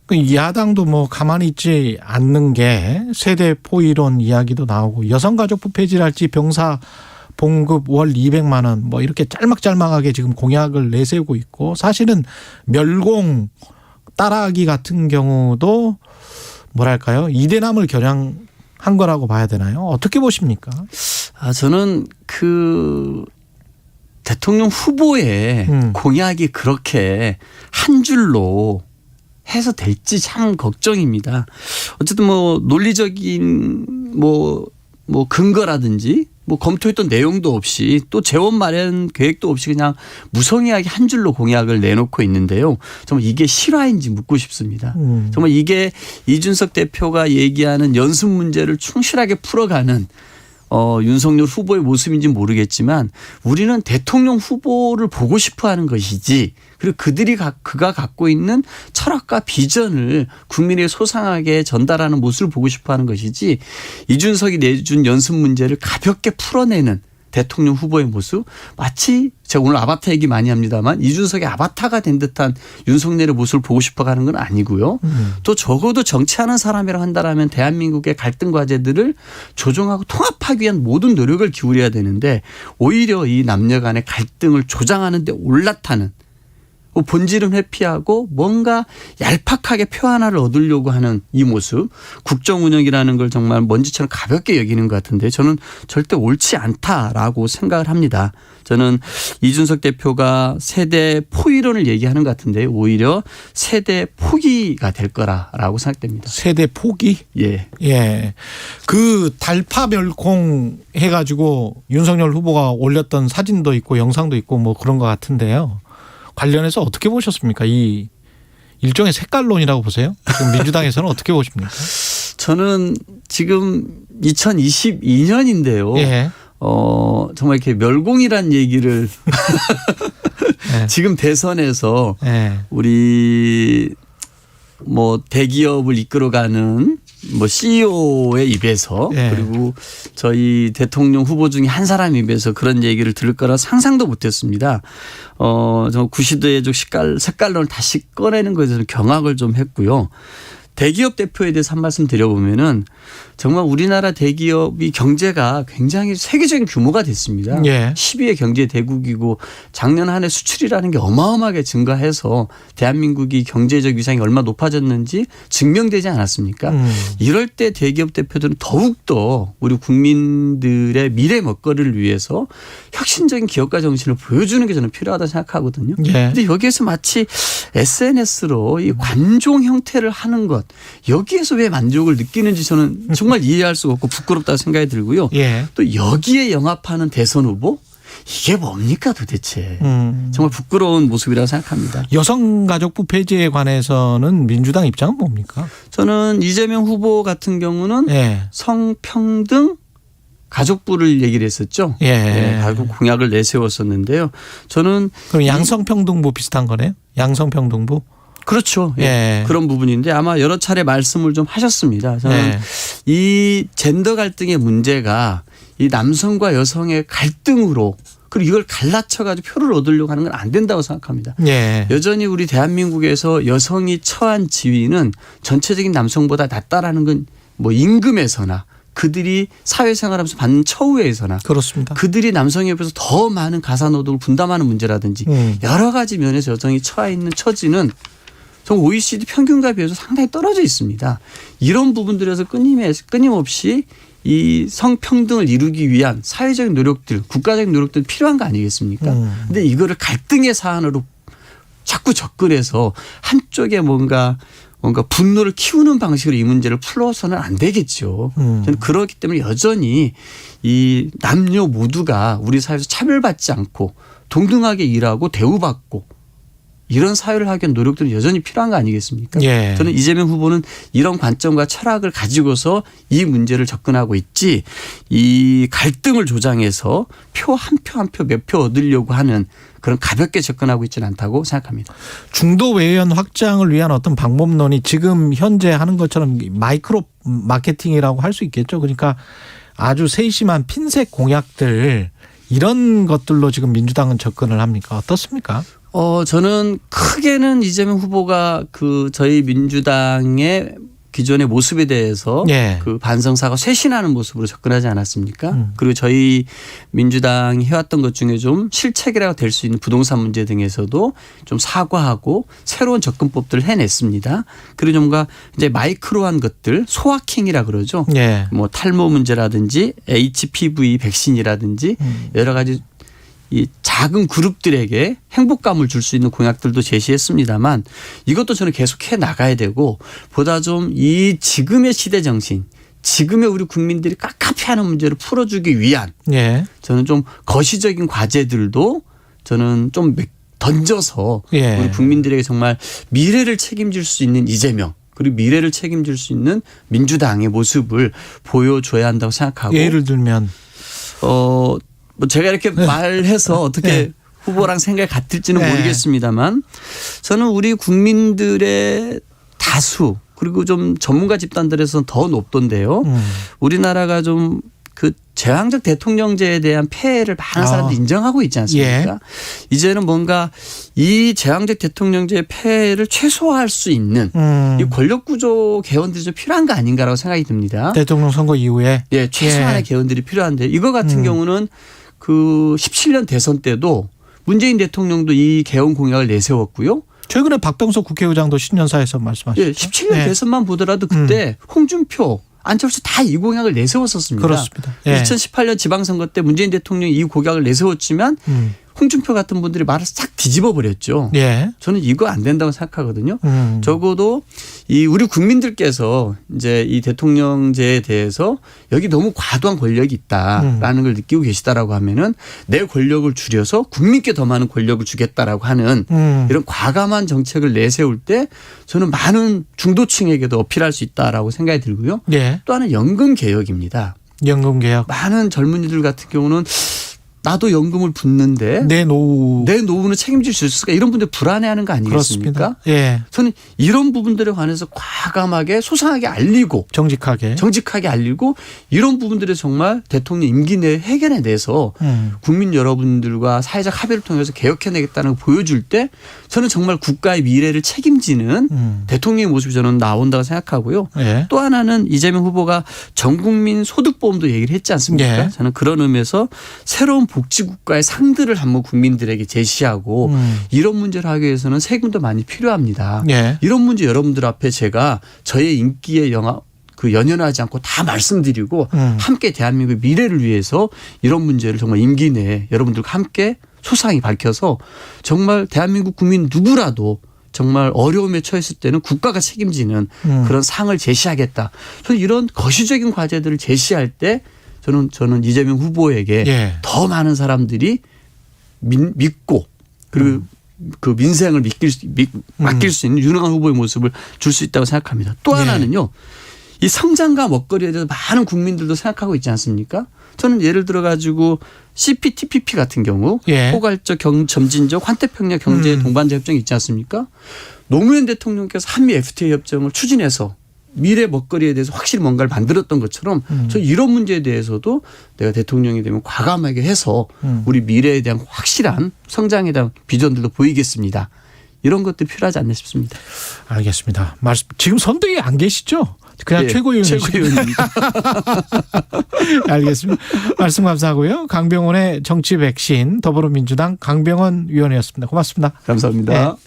네. 오늘 하루 이슈의 중심. 당신의 아침을 책임지는 직격 인터뷰. 여러분은 지금 KBS 1라디오 최경영의 최강 시사와 함께하고 계십니다.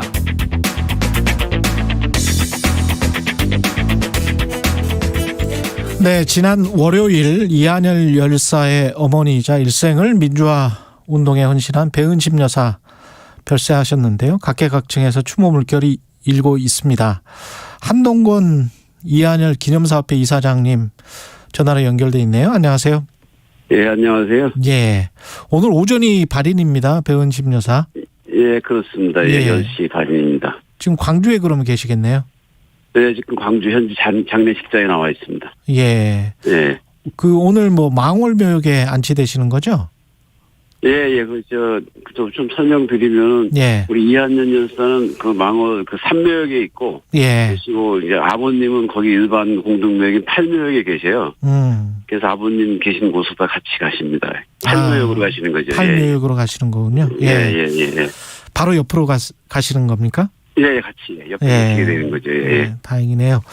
그 문재인 대통령 비롯해서 많은 분들이 빈소에 찾아왔는데 어떤 분들이 다녀가셨는지도 좀 소개를 해 주십시오.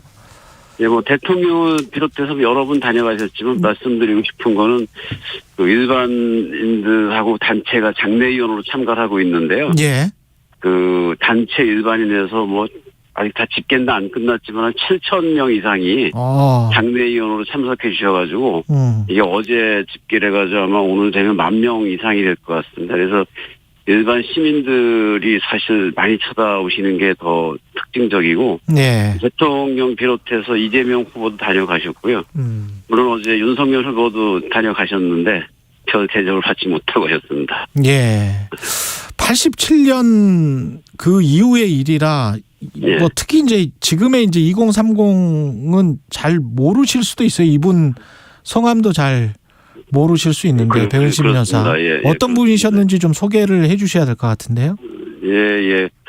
뭐 여사님은 사실 이제 우리 일반 뭐 보통의 어머니셨죠. 예. 그런데 이제 87년 6월 9일 이한열 여사 피격된 뒤에 그리고 이제 한 20일 뒤에 그 7월 5일 날 운명하셨는데 한여리를 우리 민주재단에 그 보내시고 난 다음에 이제 평범한 가정주부에서 평범한 어머니에서 그날 그때부터 오늘까지 우리 그 민주화의 길에 우리 전체의 어머니로다가 자리 잡으신 분이라고 평가됩니다. 그렇죠. 87년 여름 이후에 본인의 인생, 배은심 여사 본인의 인생도 많이 바뀌셨습니다. 그렇습니다. 그리고 운명처럼 다가온 것이기 때문에 사실은 우리 이한열 열사는 대학 2학년 때 희생을 당하셨는데 그렇죠. 뭐 1학년, 2학년 와서 이제 사회의 눈을 뜨고 이 부조리의 눈을 뜨고 이제 세상에 한 거였지만 2년 어머님은 그 뒤로부터 오늘까지 35년째가 되신 거죠. 하루도 쉬지 않고 약자들이 있는 곳이면 전국 어디라도 마다하고 다니셨으니까 진짜 평생을 우리나라 민주화를 위해서 헌신하셨고 아들의 뜻 이상을 갖다가 우리에게 주신 분이라는 생각이 듭니다. 당시에 뭐 치안본부장 전두환 독재 정권 당시에 치안본부장 뭐 탁친이 억하고 죽었다. 뭐 그런 대국민 발표도 했었던 그런 사건이었습니다. 아니 사건은 그거는 박종철 여사. 박종철 여사. 이거는 이제 연세대학교 앞에서 그렇죠. 체류탄 피격으로다가 이제 그 사망된 사건입니다. 그렇습니다. 이한열 여사는 맞습니다. 체류탄 피격 사건이고요. 예. 예. 체류탄 희생자가 되겠습니다. 예. 예. 그 이후에 이제 배은심 여사가 그 98년부터 전국 민족민주 유가족 협의회 회장 맡으셨고요. 예, 그 정확한 명칭은 뭐 전국 민족민주보다는 전국 그 민주화 가족 실천 협의회, 그 전국 민주화 운동 유가족 협의회가 민가협이라고 부르는데 이제 거기에서 활동하셨습니다. 하셔가지고 실제로 우리들에게 좀 그 훌륭하신 어머님들이 많으신데 전태일 여사 이소선 그 어머님 이후에 정말로 우리에게 정신적인 지주가 되어주고 어떤 그 활동과 행동의 지침까지 제공해 주시는 아주 커다란 어른이셨습니다. 예. 그 당시 98년 상황이나 지금 상황, 지금 민주화 운동 보상법이 남아 있고 의문사 진상 규명과 관련한 특별법 제정도 이끌어낸 분이시잖아요. 예, 그렇습니다. 예. 그 지금 민주화 운동 보상법 같은 경우는 민주 유공자법이 지금 그 제정이 안 돼 있죠. 그러니까 정확한 명칭으로 민주 유공자법이라고 하시는 게 옳은데요. 민주화보다는 민주 유공자법인데 우리 그 군사 독재 정권 시절부터 지금까지 민주화의 길에 실행되신 분이 여럿이지 않습니까? 그런데 그분들이 그 마땅하게 예우할 어떤 법이 없는 상태입니다. 그래서 그게 그 아주 오랫동안 그 어머님들이 나서셔가지고서 그 싸움을 하고 계신데 아직 개정되지 않았어요. 제정되지 않은 이유는 몇 가지가 있겠는데 첫째는 그 사망자, 희생자 등의 국한에서만 이제 보상하자는 법인데 민주화 운동 관련자 전체를 보상하자는 것으로다가 이렇게 잘못 전달이 되어져 가지고 뭐 예를 들면은 그때 민주화 운동한 대가로 국회의원이 된 사람들이 있는데 너희들이 너네 셀프 보상법 만드는 거 아니냐 이렇게 그 프레임이 잘못 갖춰져 가지고 그래서 전혀 진전이 안 되는 상태고 지금 내용은 원래 법안의 내용은 뭘 넣으려고 했었던 거죠? 민주화 운동으로 그 사망되거나 그 부상된 경우에 그 국가가 보상을 해주는 겁니다. 그 명예도 회복하고 보상도 해주고 이제 그러는 법인데 그것이 그 일각의 잘못된 시각으로 아까 말씀드린 것처럼 셀프 보상법이라고 해가지고 그거 자체가 진전이 안 되고 있습니다. 근데 그 어머님은 사실은 아주 오래전부터 한 20여 년 동안 이 민주화 유공자법 제정을 위해서 헌신적으로 활동해 오셨습니다. 그래서 결국은 그 끝을 보지 못하고 이제 그저께 운명하셨는데 이것을 이제 살아남아 있는 저희들 뭐 이한열 기념사업회라든가 재관 기념사업회들 유가족 어르신들의 그 또 남아 있는 고인의 유지이자 우리의 또 책무라고 생각이 듭니다. 이걸 그 특별히 반대하는 어떤 부분들이 있나요? 또는 어떤 반대하는 분들이 있나요? 뭐 이번 최근도 이 법안을 갖다가 상정하는 걸 위해서 국회 여러 가지 작업을 하지만 그 국민의힘 같은 경우는 아예 그 접수를 안 해주고 만나주질 않습니다. 이쪽 우리를 갖다가 그래요? 만나주지 않고 어머니가 뭐 최근에도 그 국회 그 야당 쪽을 만나가지고서 좀 우리의 의견을 전달하자 근데 아예 만나주지 않고 접수를 받지 않아가지고 그냥 돌아서는 이런 그 아주 황당한 경우도 있습니다. 이게 뭐 무리하다라고 생각해서 그러는 건가요? 무리하다라는 것보다는 아직도 사회에 민주화 운동을 좀 그릇된 시각으로 자꾸 그것이 좌익이라든가 이런 색깔론으로 보는 분들이 없지 않아 꽤 있어가지고 그게 더 가장 고질적인 문제가 아닌가 생각이 들고요. 그리고 또 물론 이쪽 진영에서도 민주화 운동 유공자라는 범위를 너무 막연하게 그 아주 모든 민주화 운동에 관련된 사람으로 하자라는 의견도 내부에 있었고 철저하게 제한하자는 의견도 있어서 그거 자체의 어떤 의견 차이도 있었던 것 자체가 지연의 요소기도 했는데 그 부분은 많은 논의를 거쳐가지고서 철저하게 그 자격, 희생자, 사망자 이 부분에 이제 국한하는 걸로다가 합의가 도출됐기 때문에 내부의 의견 차이의 문제는 해결됐다고 보여지고요. 이제 결국은 이것이 입법이잖아요. 입법이기 때문에 그 지금 민주당에서는 저희 그 우원식 의원이 안을 발의한 게 있는데 그 범위를 최대한 엄격하게 해놨기 때문에 그 야당만 동의한다라면은 언제든지 그 개정될 수 있는 상태에 와 있습니다. 예. 예. 역사를 제대로 아는 측면, 교육이라는 측면에서도 좋을 것 같고요. 저처럼 또 저 같은 사람도 바보 같은 실수를 방금 했으니까요. 아이고, 괜찮아. 그러니까 아마 이게 예. 그 사실은 우리가 87년도 이후에 어떤 제도적 민주주의는 그 어떤 면에서 남이 부러워할 정도로다가 와 있잖아요. 예. 이제 그러면 그 안에 좀 부족했던 하나하나를 갖다 디테일을 갖춰 나가야 되는 과정인데 예. 그런 과정에서의 아직까지 진통이 많이 있다고 생각이 듭니다. 예. 한동권 이한열 기념사업회 이사장님이었습니다. 고맙습니다. 예, 감사합니다. 잠시 후 8시 반부터 일부 지역국에서는 해당 지역 방송을 보내드립니다.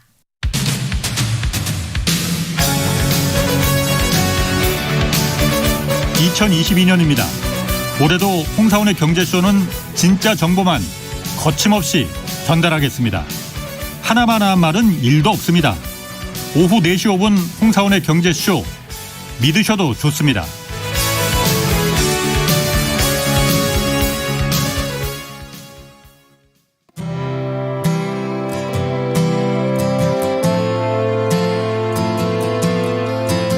(2022년도) 주진우 라이브와 라이브 리브 러브.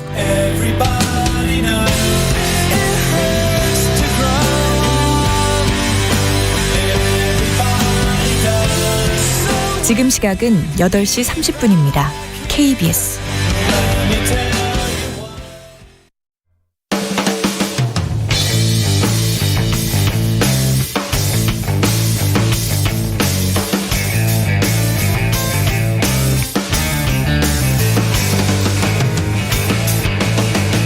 최경영의 최강 시사. 최강 시사 김호기의 사회학 카페. 어서 오세요.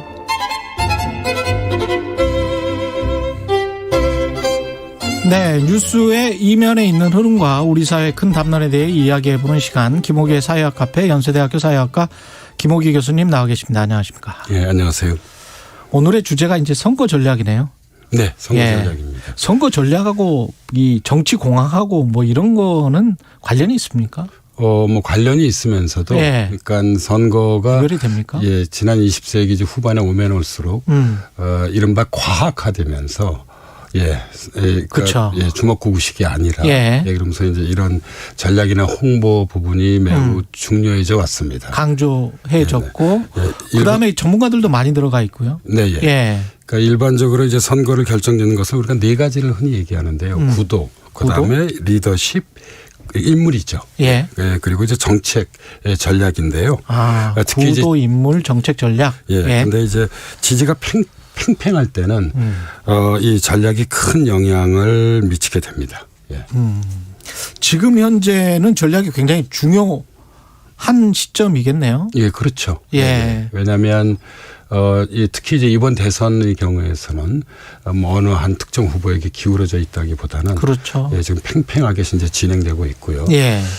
더욱이 뭐 예상되는 어떤 그런 이슈들, 뭐 이제 이루어질지 이루어지지 않을지 뭐 판단하기는 어렵지만 이제 단일화 같은 이슈가 있어서요.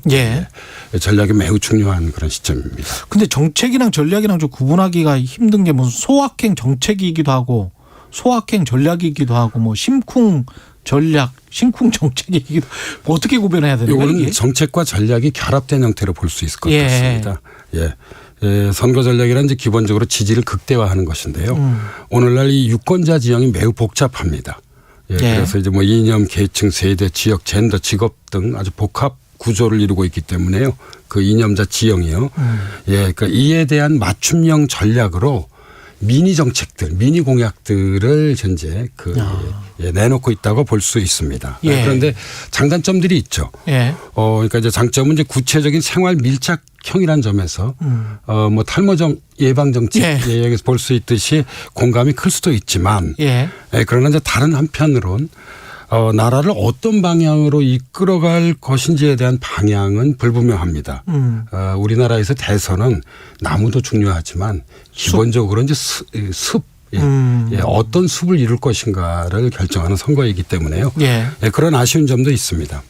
근데 이렇게 전략 커뮤니케이션 그다음에 무슨 누구를 누구와 어떤 세력과 유리시키고 뭐 이런 것들은 원래 이제 미국 선거 전략에서 많이 나왔던 것들 아닙니까? 예, 선거의 과학화를 추구했던 미국에서 나왔고요. 뭐 대표적으로 널리 알려진 정책이 이제 갈라치기 정책과 중도 통합 정책이죠. 아, 예. 갈라치기 정책과 중도 통합 전략이 미국이 시초군요. 예, 네. 그래서 갈라치기의 대표적 성공 사례는 조지 부시 대통령의 재선 선거입니다. 2004년에 있었고요. 예. 그다음에 중도 통합의 대표적인 성공 사례는 빌 클린턴 대통령의 재선 선거 1996년에 있었습니다. 아. 네, 그리고 이제 이 갈라치기 전략을 내세운 이는 뭐 미국의 대표적인 뭐 선거 참모이자 전략가 중에 한 사람이죠. 칼 로브였고요. 야, 그 유명한 칼 로브. 예, 그다음에 이제 중도 통합 전략을 내세운 이는 이제 역시 이 민주당 선거 참모이자 전략가인 딕 모리스. 예, 딕 모리스군요. 예, 그래서 이제 뭐 이런 식으로 표현할 수 있을 것 같습니다. 예. 동양적인 이제 그런 맥락에서 보자면 제갈공명. 예. 그리고요. 서양적인 맥락에서 보면 마키아벨리스트들입니다. 아. 이들에게 이제 승리가 가장 중요하기 때문에요. 예, 네. 이걸 그러면 그대로 우리도 받아와서 비슷하게 지금 써먹고 있는 겁니까? 그런 셈이죠. 예. 네. 그래서 일반적으로는 이제 선거 초반에는 갈라치기를 많이 합니다. 이제 특히 이제 이 개별 정당에서 후보를 결정해야 되잖아요. 예. 그리고 해서 이제 자기 지지 그룹들을 이제 극대화시키는 갈라치기 전략을 많이 쓰고 그다음에 이제 선거가 종반에 가까우면 갈수록 누가 중도의 표심을 더 많이 가져오느냐의 어떤 그런 중도 통합 전략이 강조되고 있습니다. 그렇군요. 이것이 이제 일반적인 어떤 그런 선거의 풍경이라고 할 수 있겠습니다. 이렇게 해서 성공을 했습니까? 미국에서도? 미국 중도 통합이나 뭐 갈라치기 아까도 전략이나 말씀드렸듯이 예. 96년 다 재선에 승리했으니까. 예. 그리고 2004년에 그러니까 96년은 이제 중도 통합, 2004년에는 갈라치기가 승리를 했습니다. 그런데 이걸 좀 자세히 들여다봐야 되는 게 이 중도 통합 전략부터 먼저 말씀드리자면요. 클린턴 정부가 앞서 있어서요. 예. 이 전략은 기본적으로 양극단을 배제하고 중도층에 적극 어필하는 겁니다. 말 그대로. 그래서 이제 전통적인 민주당 지지자들로부터 비난은 많이 받았지만요. 여기엔 고도의 정치적 계산이 깔려 있습니다. 그러니까 중도 통합을 앞세운다고 해서 민주당 지지자들이 공화당 후보에게 표를 던지지 않을 거라는 그런 계산이 깔려져 있고요. 예. 반면에 이제 공화당이 갈라치기를 적극적으로 내세웠던 이유는 여기에도 이제 정치적 계산이 깔려 있습니다. 그건 뭐냐면 미국에서는 민주당 지지자들보다도 공화당 지지자들이 당에 대한 또 후보에 대한 충성도와 결집도가 높습니다. 예, 그래서 갈라치기를 해서 이들을 투표장에 더 많이 나오게 하려는 전략이었습니다. 예. 그래서 이제 이런 어떤 미국 내에서도 그런 이제 좀 미세한 차이들이 있죠. 그때 또 그 상황의 그 시점을 파악을 해봐야 되겠군요. 예, 선거 전략가들이. 그러면 지금 현재 우리나라 상황 같은 경우는 윤석열 후보가 가령 여성가족부 폐지를 언급한다. 이거는 일종의 갈라치기 전략? 전형적인 20대 남성들과 관심의 지지를 얻겠다는 젠더 갈라치기 정책이라고 볼 수 있습니다. 이제 문제는 있는 거죠. 왜냐하면 20대 남성들의 환심을 얻었을진 몰라도 20대 여성은 물론 전체 유권자들에게 긍정적인 영향을 미친 것으로 보이지는 않습니다. 표에는 근데 도움이 되지 않을까요? 안 될까요, 이게? 근데 이제 얻는 표도 있지만 잃는 표도 있다? 있습니다. 예, 그리고 이제 뭐 저는 이제 기본적으로 학생들을 가르치는 선생이기 때문에 제가 한 말씀 더 한다면 그러니까 무엇보다 문제인 것은 어떤 전략이라 하더라도 그 전략이 국가의 전체적인 발전 방향 속에 놓여져 있어야만 합니다. 그러니까 이제 20대 아까 말씀하신 비전. 20대 남성들은 역차별을 느낄지 모르겠지만 우리 사회에서 성평등은 여전히 미연에 가져있죠. 그래서 여성가족부를 만든 것이고요. 호주제 철폐와 고용평등 등 업적이 결코 작지 않습니다. 그래서 그 국정을 주도할 대통령의 입후보한 인물이 이런 어떤 그런 이제 현실을 고려하지 않고 이 특정 집단의 지지를 더 많이 얻기 위해서 갈라치기를 하는 것은 적어도 사회학자인 제가 보기에 적절치는 않다고 생각합니다. 그럼 반대로 여성표를 뭐랄까요? 여성표를 그 얻기 위해서 갈라치기 전략을 만약에 한다면 어떤 후보가 그거는 문제 어떻게 생각하세요? 그런 경우에는 예, 그것도 이제 자실고 예. 내용과 그런 상황에 따라 좀 자세히 좀 봐야 된다. 봐야 될 거라고 생각합니다. 예를 예. 들어 여전히 우리 사회에서 이 양성평등은 좀 이렇게 미안의 과제이고요. 다른 나라들하고 비교해 봐도 여성들의 사회적 지위는 낮습니다. 예. 명백하게 지금 성차별이 존재하는 것이죠. 임금 예. 아까 예. 뭐 임금 같은 경우도 특히 그렇긴 하죠. 우리나라뿐만 아니라 육아도 다 부담하고 있고. 한국, 일본, 중국 이 동아시아 국가들은 이 유럽과 미국에 비해서 사실 그 여성들의 평등 지수가 낮은 편입니다. 예. 그렇죠. 예. 유리천장도 여전히 존재하고. 예. 그래서 뭐 각 분야마다. 예. 이런 어떤 뭐 성평등을 정책으로 제시한다고 해서 예. 이거를 또 여성표를 얻기 위한 뭐 이른바 또 다른 젠더 갈라치기 정책이다라고 비난할 수가 없다. 평가하기는 좀 쉽지 않습니다. 그래서 왜냐하면 그거는 숲을 보는 정책이기 때문에. 그렇죠. 그 구체적인 좀 내용을 면밀하게 좀 검토해야 한다고 생각합니다. 다른 후보들 같은 경우 이재명 후보나 국민의당 안철수 후보는 어떻습니까? 예, 뭐 제가 보면 모두 다 현재 아주 20대 남성과 여성 사이의 젠더 갈등이 좀 우리나라의 경우에는 상당히 심각한 상태예요. 심각하죠. 예, 그래서 대단히 조심하는 것 같습니다. 예를 들어 보자면 이재명 후보는 페미 성향의 채널이라는 유튜브 방송에 출연을 둘러싸고 사실 오락가락한 모습도 보이기도 했습니다. 예. 그래서 처음에는 이제 유튜브 채널 시리얼에 출연하기로 했는데요. 남쪽 커뮤니티에서 왜 페미 채널에 나가느냐라고 이제 항의하니까 결국 출연을 취소했습니다.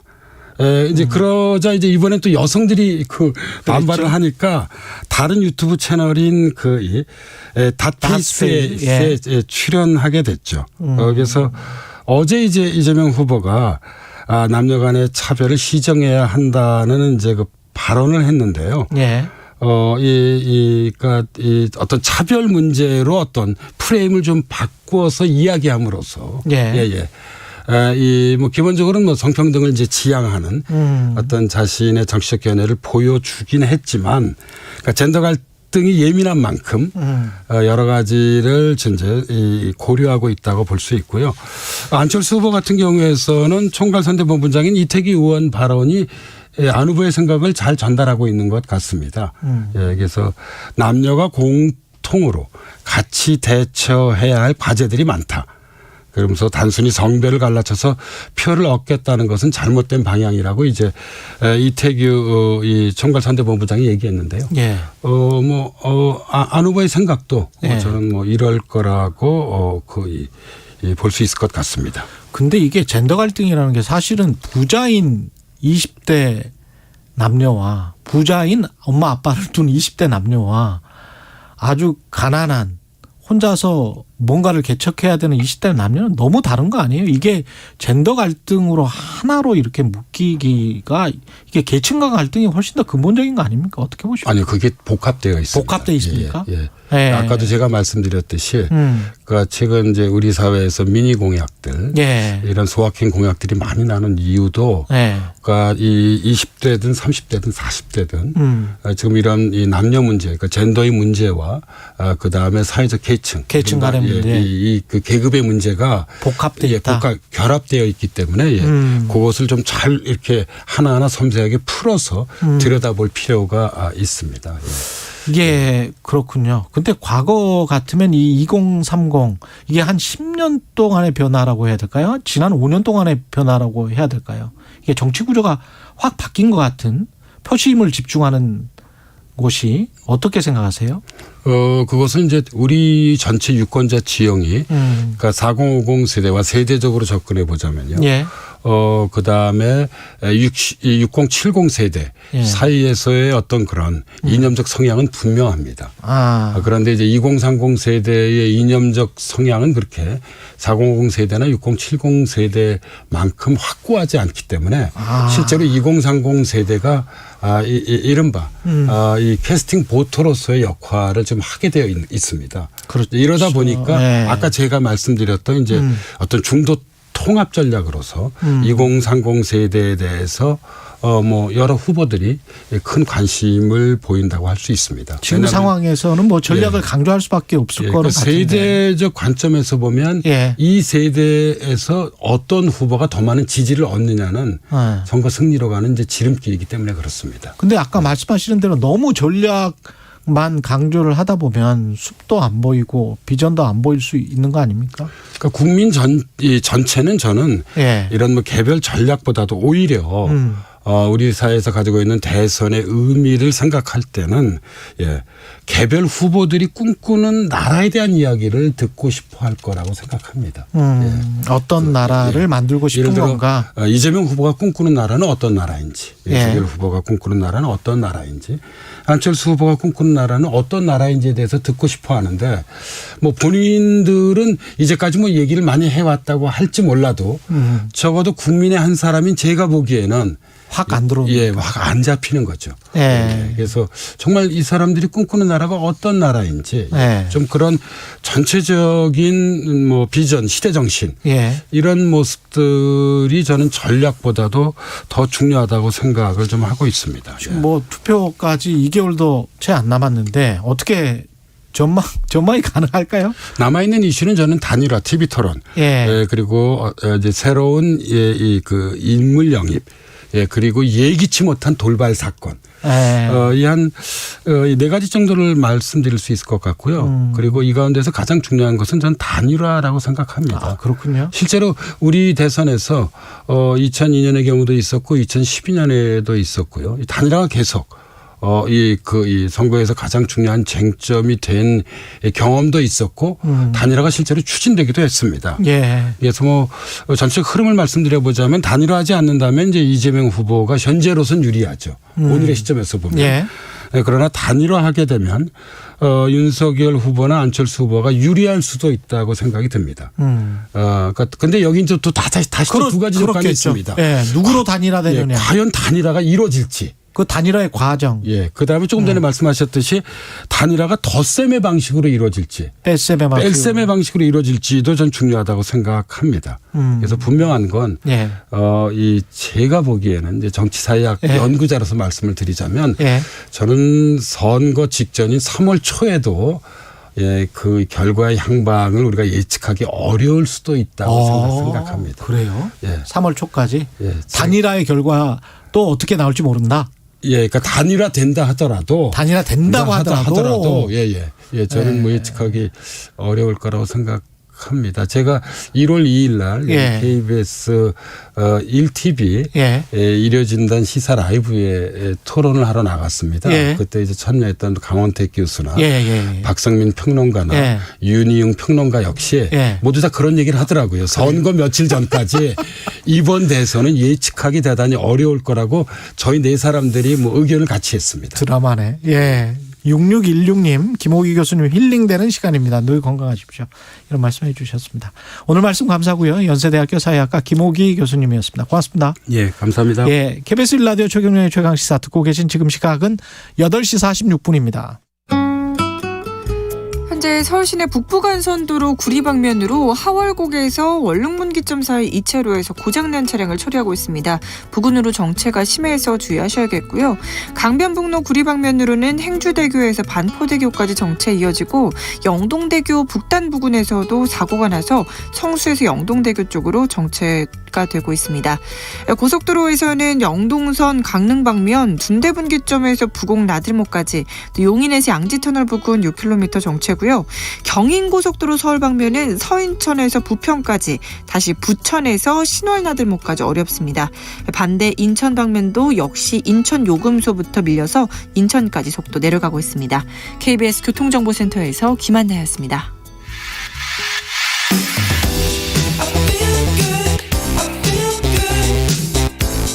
세상에 이익이 되는 방송 최경영의 최강시사. 어제 열린 골든글로브 시상식에서 오징어 게임의 깐부 할아버지죠. 배우 오영수 씨가 나무조연상을 수상했습니다. 한국 드라마의 골든글로브 수상, 정덕현 대중문화평론가와 함께 의미를 짚어보겠습니다. 안녕하세요. 안녕하세요. 예. 골든글러브가 윤여정 씨가 받았던 그 오스카하고는 다른 거죠? 그렇죠. 예. 네. 어느 정도의 급이라고 할 수 있을까요? 급을 나누기 좀 애매하긴 한데, 이제 미국의 그 뭐 전 세계적인 상이죠. 상으로 보면은 이제 할리우드가 아니라 아카데미상이 있고, 그 다음에 골든글러브, 그 다음에 TV 부분의 에미상 뭐 이런 정도로 꼽는 부분이 있는데요. 골든글러브는 특이한 게 이제 뭐 영화, TV 부문 이거 같이 하는 그런 시상식이라고 볼 수 있죠. 할리우드 외신기자협회 회원들이 선정한다고 하더라고요. 아, 외신기자협회 회원들이. 네네네. 할리우드 외신기자협회. 이게 오징어 게임 수상은 예상이 좀 됐습니까? 원래? 저는 뭐 오징어 게임이 뭐 어느 쪽이든 상을 하나는 받아야지 정당하다는 생각을 좀 하고 있었어요. 왜냐하면 작년에 TV 부문 전 세계를 다 통틀어서 TV 부문에서 그만한 파급 효과를 냈던 드라마가 없었기 때문에 분명히 상은 하나 받지 않을까, 받아야 된다 이런 생각을 하고 있었는데 골든글러브가 워낙 최근에 이제 논란이 많았잖아요. 그쵸. 그래서 뭐 인종차별 논란도 좀 있었고 비영어권에 대한 문턱이 굉장히 높다. 작년에 미나리가 사실은 윤여정 선생님이 노미네이트 되고 당연히 상을 받을 거라고 생각했는데 노미네이트 잘 안 돼가지고 사실은 많이 얘기도 또 많이 나오고 그랬었잖아요. 그래서 이게 좀 헷갈렸어요. 이게 당연히 받아야 되는데 못 받는 거 아닌가. 그나마 이제 좀 다행스럽게 좀 받긴 받았다라는 생각은 좀 들고요. 아쉬운 건 작품상 정도 좀 받았어야 되는 거 아닌가 생각이 들거든요. 근데 나무조연상이었습니다. 네, 맞습니다. 나무조연상을 수상한 그래도 나름대로 의의는 있는 것이죠. 오영수 씨 개인에게뿐만이 아니고. 그럼요. 굉장히 큰 의미가 있고요. 이게 사실 우리는 골든글러브에서 상을 받았다는 것 자체가 일단 굉장히 큰 거라고 좀 볼 수 있어요. 한국 배우 최초입니까 이게? 네, 그렇습니다. 사실은 한국계 배우는 받은 적이 있죠. 뭐 우리가 잘 알고 있는 샌드라오 같은 경우가 그런 인물인데, 그레이 아나토미나 막 킬링 이브로 많이 아주 익숙하실 거예요. 근데 한국인 배우가 상을 받은 거는 처음이고요.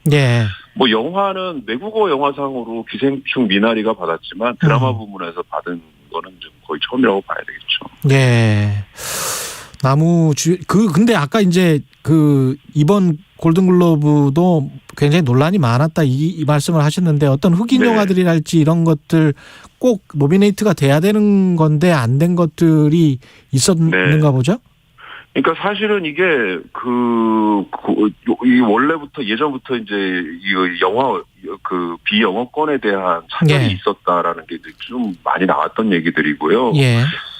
이 대표적인 게 뭐 지난해까지 뭐 대사의 50% 이상이 영어가 아닌 경우에 외국어 영화로 분류한다. 뭐 이런 식으로 규정을 두는 바람에 사실 작년에 미나리라는 영화가 사실 미국 영화잖아요. 그렇죠. 감독의. 근데 이제 외국어 영화상을 받았거든요. 그래서 굉장히 그게 약간 총극 같은 느낌을 줬었고 기생충도 결국은 외국어 영화상을 받았었고요. 근데 뭐 연기상이나 이런 쪽에는 확실히 이제 뭐 영어권 쪽 영화들만 거의 받아간 부분들이 있었고요. 특히 이제 지난해 2월에는 아까 말씀드린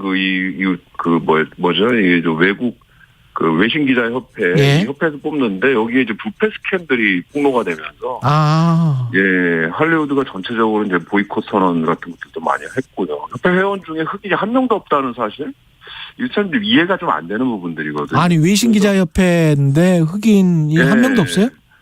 그래서 이런 부분들이 전반적으로 지금 이 골든글러브가 공정하지가 않다라는 얘기들이 나왔고 차별적인 것들이 많이 있다, 보수적이다 이런 표현들이 많이 나와서 실제로 이제 헐리우드 배우들도 다 지금 이번에는 불참, 수상 거부 선언, 톰 크루즈 같은 경우는 상을 다 반납했다고 그러더라고요. 기존에 받았던 상들을. 뭐 그런 상황까지 생겼기 때문에 특히 뭐 넷플릭스에서 저도 재밌게 본 거지만 브리저튼에 나왔던 흑인 배우가 주인공을 맡은 그 작품들의 어떤 기자회견 거부까지도 나왔다고 그래서 논란이 터진 부분이 있었습니다.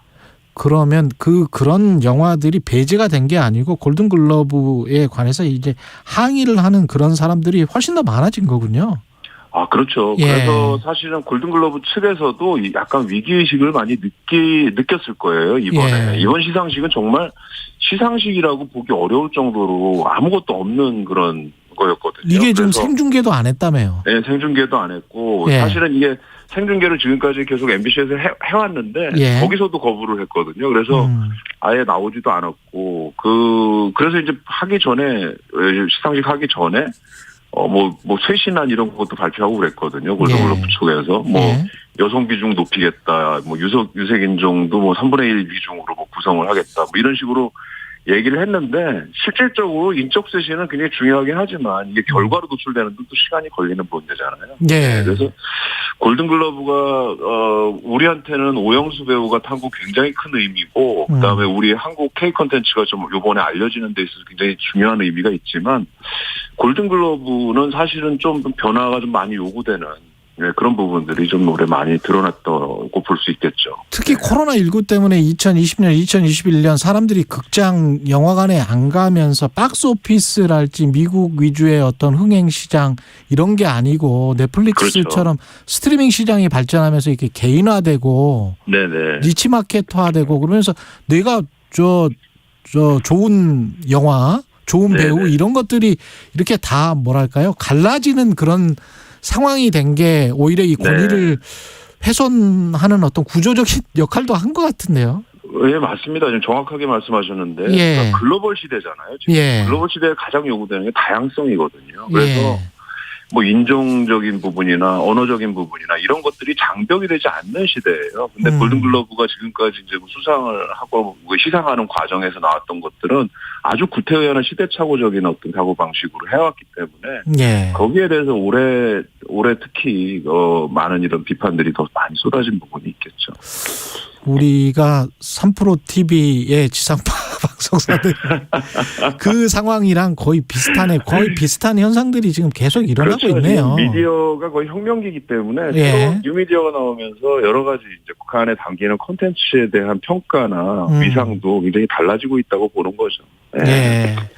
오징어 게임 다시 이야기를 좀 해보면 이게 지금 그렇게 끝났기 때문에 시즌 2나 3가 나올 것 같은 그런 거였잖아요, 결말이. 네네네네. 예, 그래서 거의 100% 나온다고 봐야죠. 예, 그럼 언제 나올지는 아직 모르겠는데, 는 충분한 시간을 주기 때문에 완성도를 먼저 추구하거든요. 그래서 작품이 어느 완성되는 시기까지는 시간이 좀 걸릴 것 같긴 한데 분명히 나옵니다. 왜냐하면 이만큼의 성과를 낸 작품이 없기 때문에 넷플릭스 쪽에서도 돈을 아마 제작비를 훨씬 더 많이 주면서라도 제작을 할 거라고 봅니다.